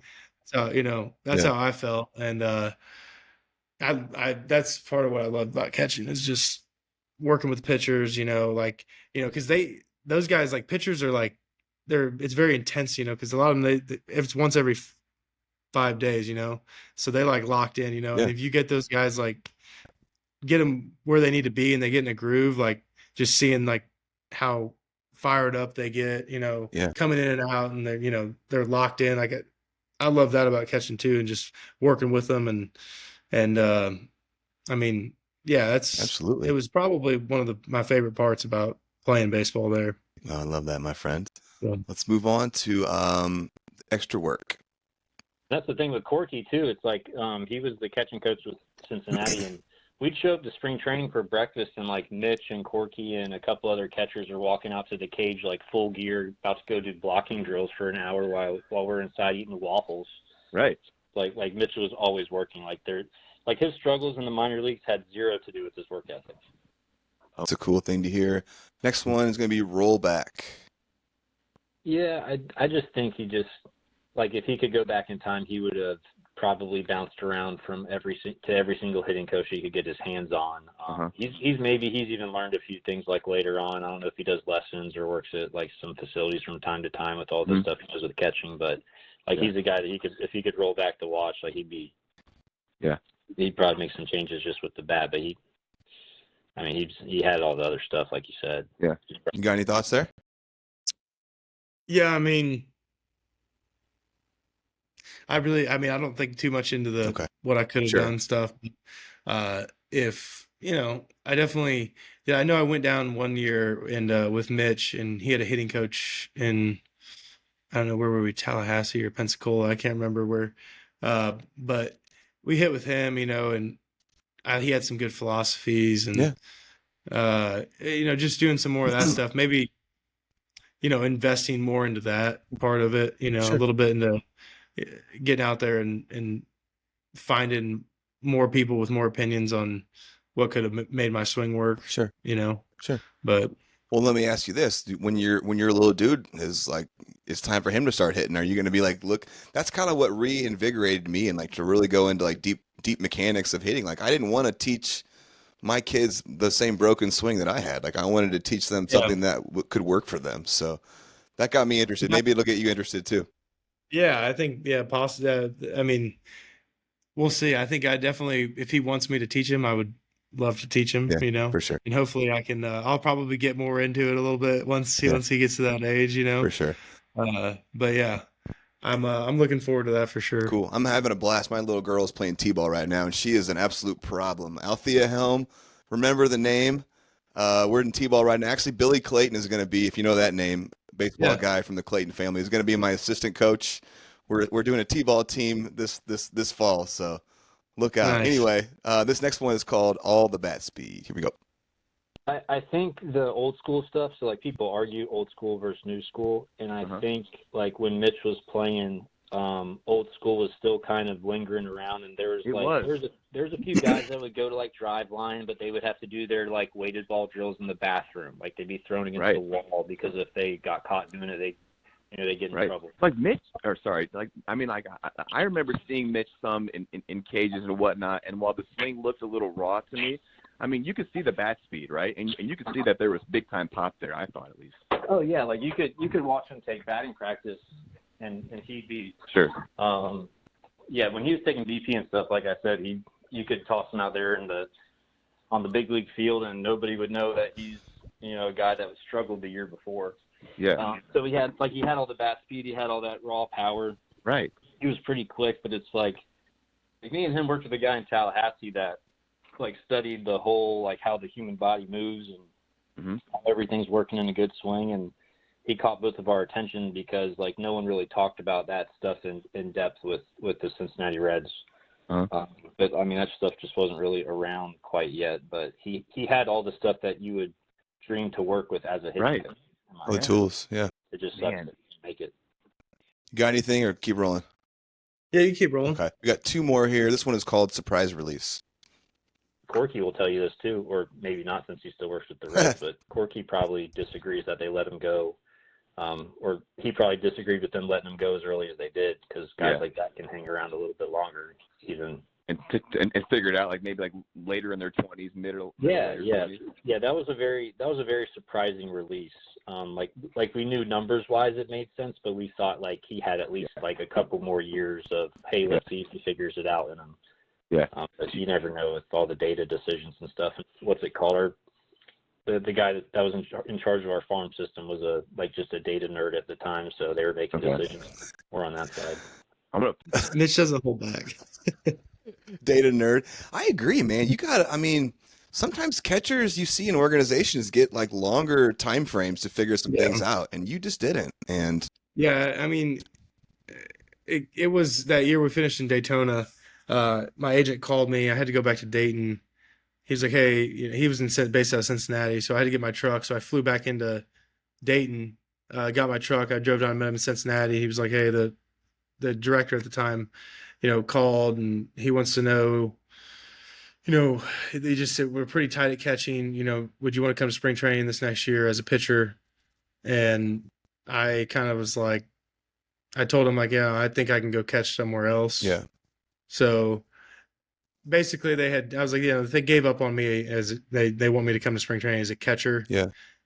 As a pitcher, just ask for my release and we'll see if I can go somewhere else. Cause I wasn't going to go back and start over again in the AZL as a pitcher when, I felt that, I was a catcher and I could go catch somewhere. For sure. And that was, part of that. But, so that's when I ultimately got released. More or less. I mean, they may have released me, but I asked for my release, just because I was trying to go catch somewhere. For sure. Well, this next one is going to be our final Mitch Piatnik clip here. This is called "Brutal Release." So just continuing on with this theme here. Here we go. When he was released, when it was all said and done, was that painful for him, or was he ready to walk away? Do you have any clue about that? That was the worst day. Mitch.